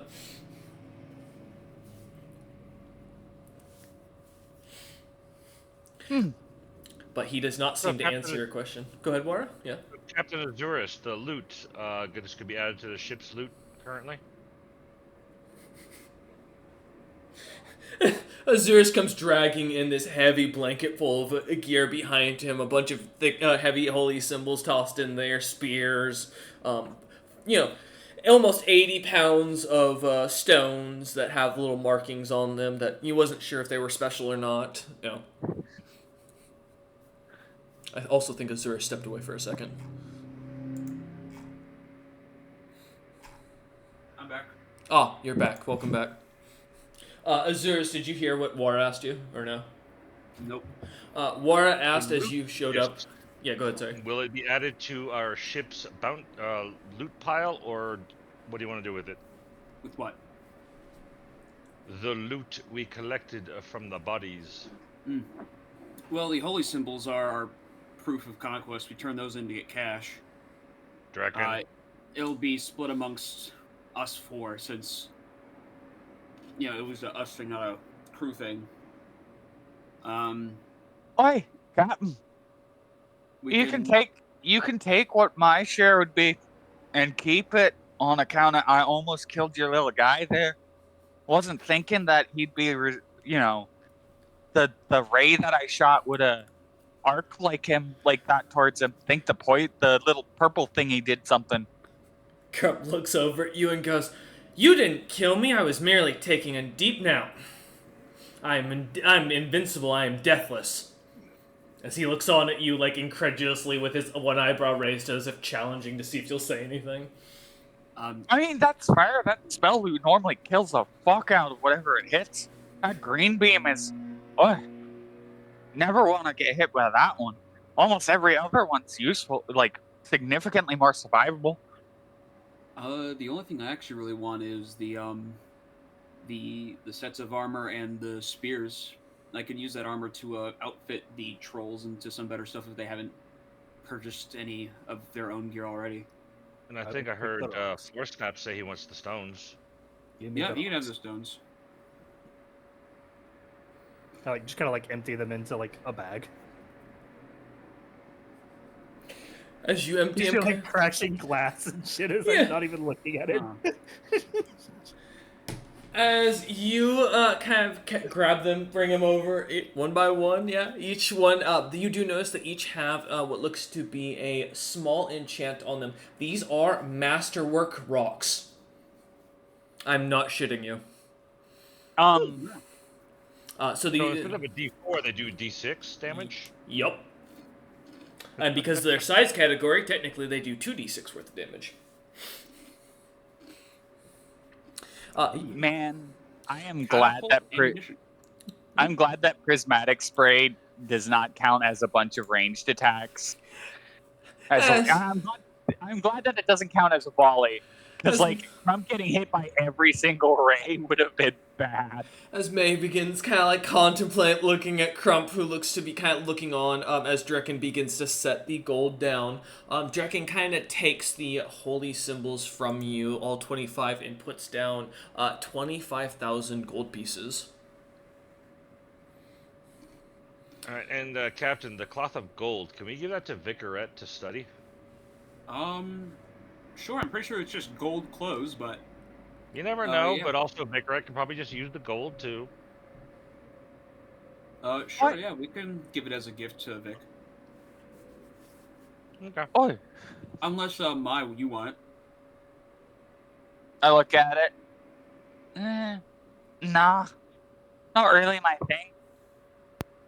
I was meaning to ask what the fuck's a Vicarette. It's one of my crewmates, my boatswain. Oh, alright. Fine crafter, one of the best there is.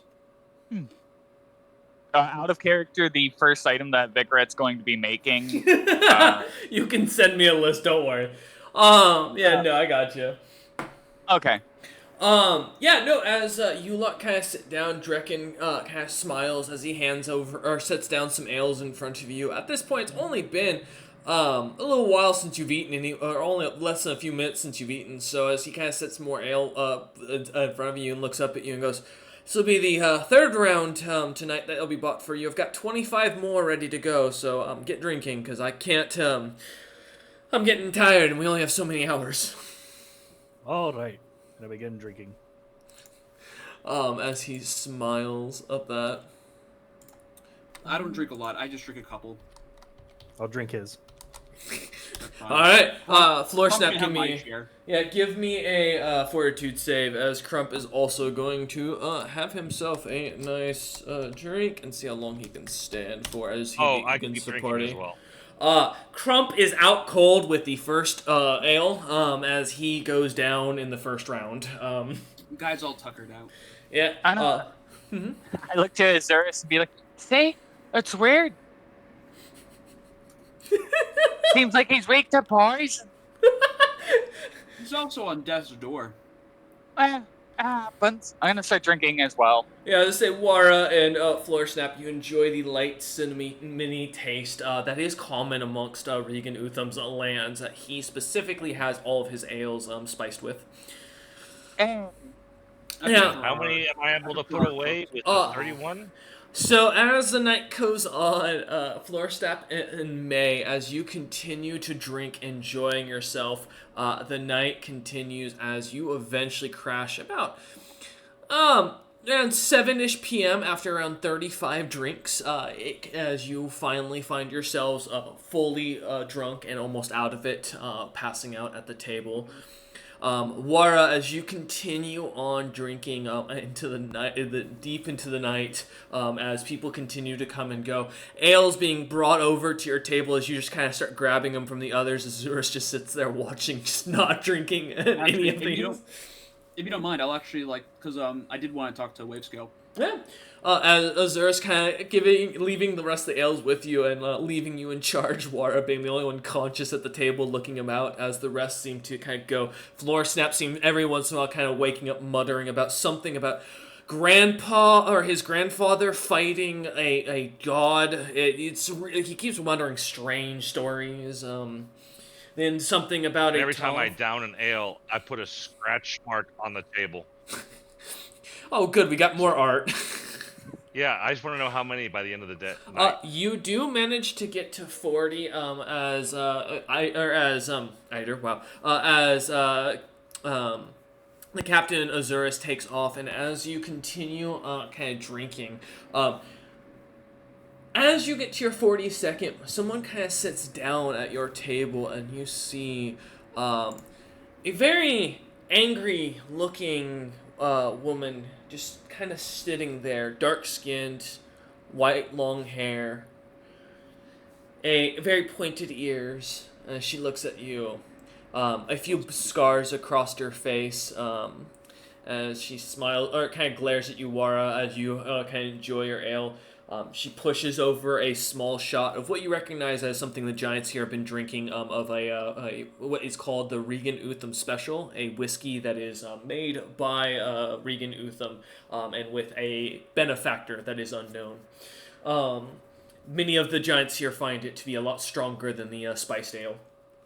As they extend to drink it, as you take a kind of a whiff of it, it smells almost like whiskey, very strong whiskey. As the woman kind of sits there and looks at you. I look at her, dead in the eyes, and go, "You're not Valthana, are you?" Well, I am. I'm not. I could be. Doesn't matter. I take the shot glass and just tip it upside down on the table. That's a waste of good, fine drink. That was 12 gold pieces. I mean, if I was gonna poison you, come on, I'd at least do it with ale. Like, there's many easier ways. Plus, I mean, she kind of looks over at May and Snap and the Crump and goes, if I wanted to kill you, this would be an easy time to do so. How can I help you, Valthana / driver / Fluffy / what other names you want to use? I just want a little information, and if you answer my questions, I'll never bother you again. You have my word as a fae. And I give you my word, I will give you an answer to every single question. Well, I expect that. Whether it'll be the answer I seek is the question at hand. Your friend Doots that you were traveling with, did he seem strange at all, like have a little mustache, when he was with you? Once. Interesting. Good to know. Secondly, I must ask, did he at all stop playing an instrument, after you met him, seemingly like a caster of a more capable magic user, if you will? I've always seen him using instruments when he wanted to use an instrument. Interesting. She kind of smiles at that and goes, my last question before I leave, and I hope you'll appreciate the shot that I get you next time. If I may ask, what is your plans with Regan Utham?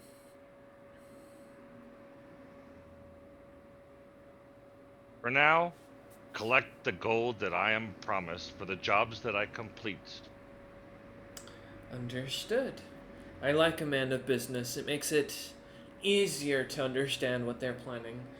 Well, like I promised, I will step out of your way. I'd hate to bother you and involve you in my nonsense. If I may give a heads up, it's not me you should worry about with Doots.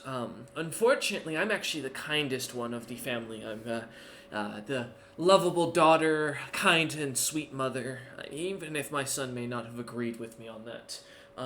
Grandmama, though, is on her way, and she is not happy as apparently Doots has tripped some major issues with our family. So, when you see her, if I may mention, the sanguine musician is not someone I would recommend you to take on if you are afraid of a glass of whiskey. Duly noted. She kind of like pushes back from the chair, stands up, smiles at you, and goes, "Oh, and May, I can tell you're listening to me. And don't worry, your mother's always listening in at what you're doing." As she kind of lightly taps May's back as she walks, as Valthana walks away. My ears perk up and I rest my hand on my chin on my hands, and I like groggily look towards the door and be like, "You don't have to remind me." Whoever you lady with the, I point at her ass and don't say anything. As Valthana walks to the door and disappears into the darkness. I call Believe. Drekno. We are done with all the ales, and I collect up Crump, May, and Floor Snap, and head to the ship. Alright. Jumping over Azurus, as you leave the tavern, you see a hooded figure kind of lightly bump into you as you hear a female voice go, "Oh, I'm sorry, Captain. My apologies.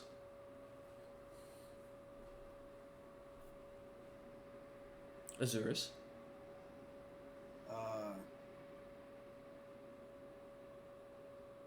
I pat myself down, make sure I didn't just get pickpocketed. Give me a search check. It's my first reaction if someone bumps into me in the middle of the night. Did I get fucking pickpocketed? Alright, search check. Pulling up the dice. 16. 16. You are fully fine. You check. Everything's there, and as you realize, oh shit, you don't have that much to steal. I mean, that's true. I don't have much on my person. Most of my stuff is on the ship. Mm-hmm.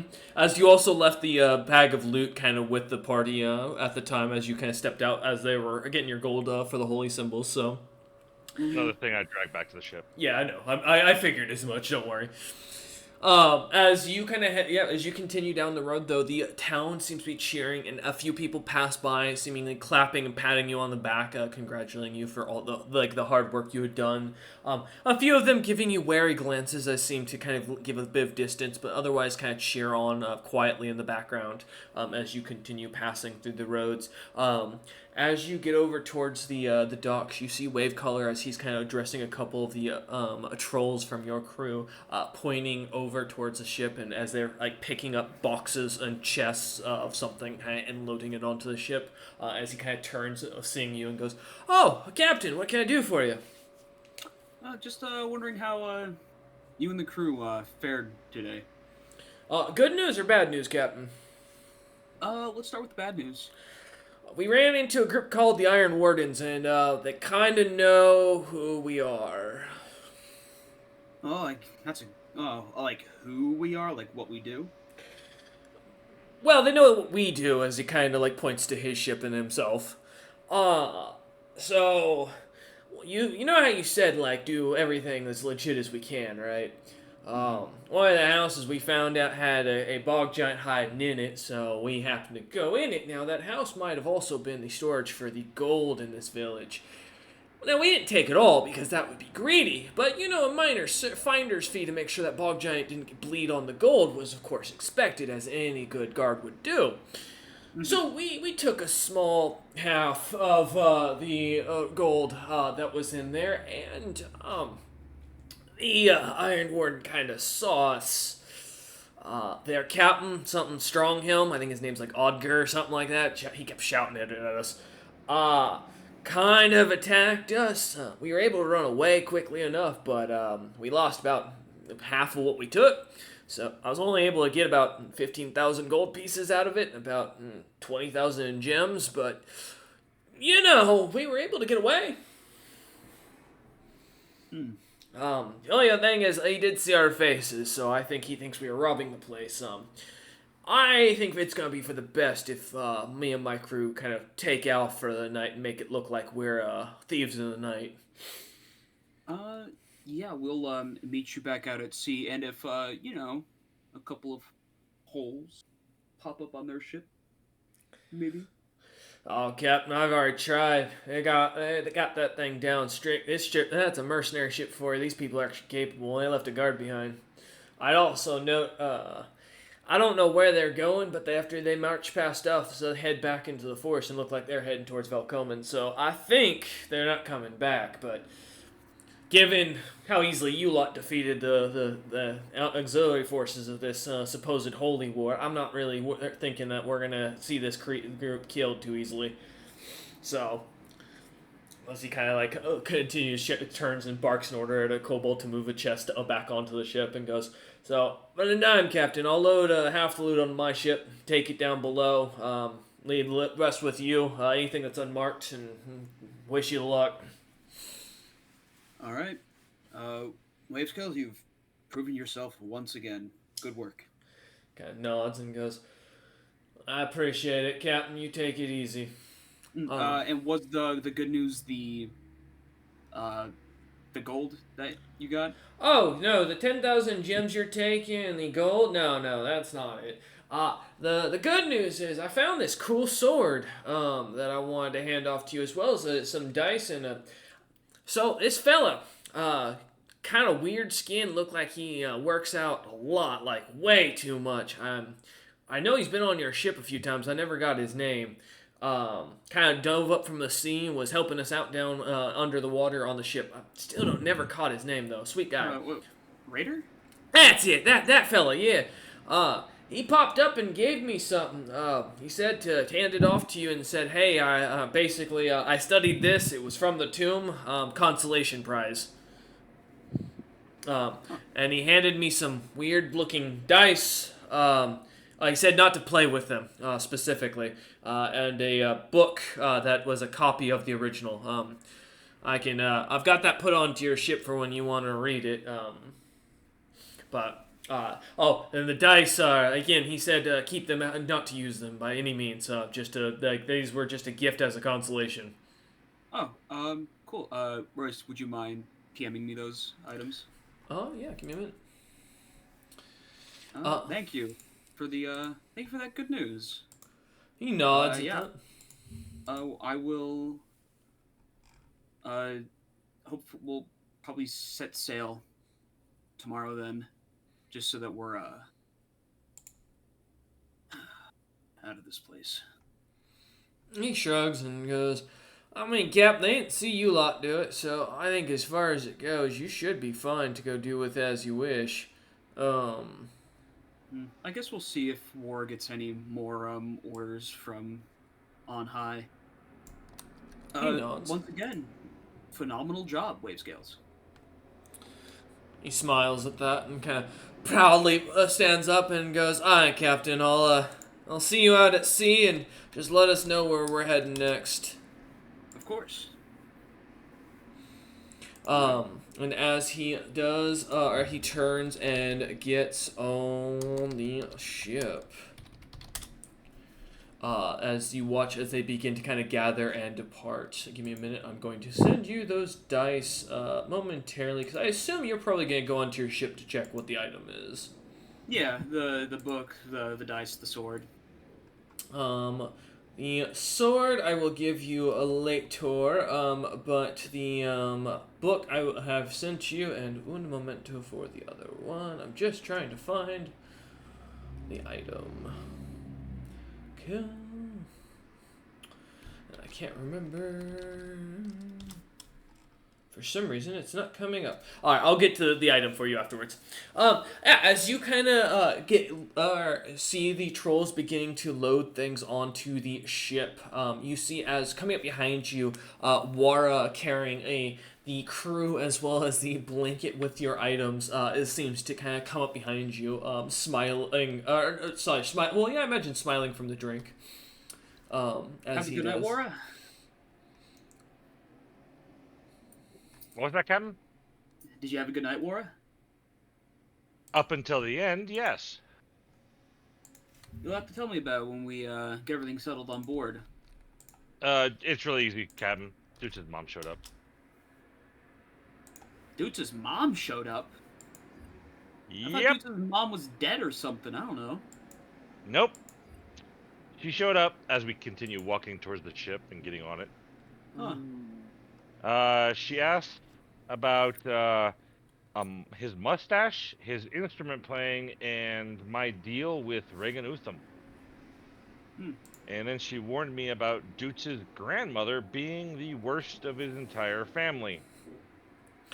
As you look, I will note, as Wara's explaining this, you see Floorsnap drunkenly, grabbing up snow and shoving it into the, slightly filled ale cup that he's got, trying to make ale snow cones.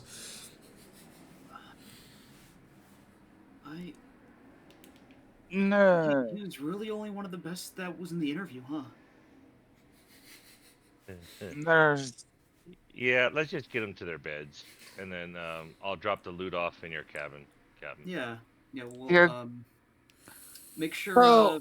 Vic gets the gold estimate. this. Yeah. This dude's fella. You Yeah, I've ever already say split the what gold evenly between the four of us, Captain. Coven? Give the Go ahead, man. Mai's Porsche. Oh yeah, go ahead.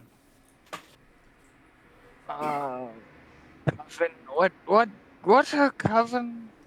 what coven Velthana is. What? Can I make an arc? Do I know what coven Velthana is a part of? Give me a knowledge history. Okay, I actually have that. Surprisingly. I would hope so. Most casters do. It's one of the few that you Wouldn't kind it of be have a to pick up. disadvantage because you're drunk? Oh, I'm noting that for the DC. Don't worry about that. Hey, the DC is also reduced though because I would know a lot about coven. Mm-hmm. Yeah, I don't think. Well, is Volthana a Nat hack? 20, baby. That's crazy. Good news. Valthana is not a hag. She's not part of any of the hag covens. Ah.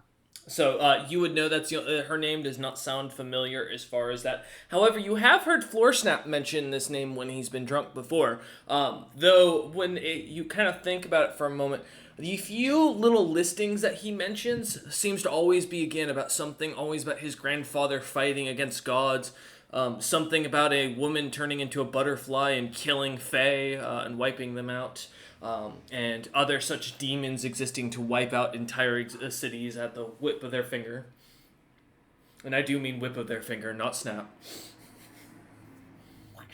That's this. Oh, I remember now. She's not a part.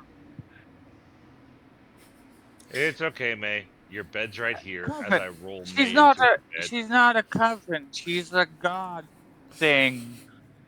Um, She It's destroys okay. You cities can by tell us wiggling tomorrow, her May. finger. Just As go to I bed. carry Floor Snap to his bed and roll him in it.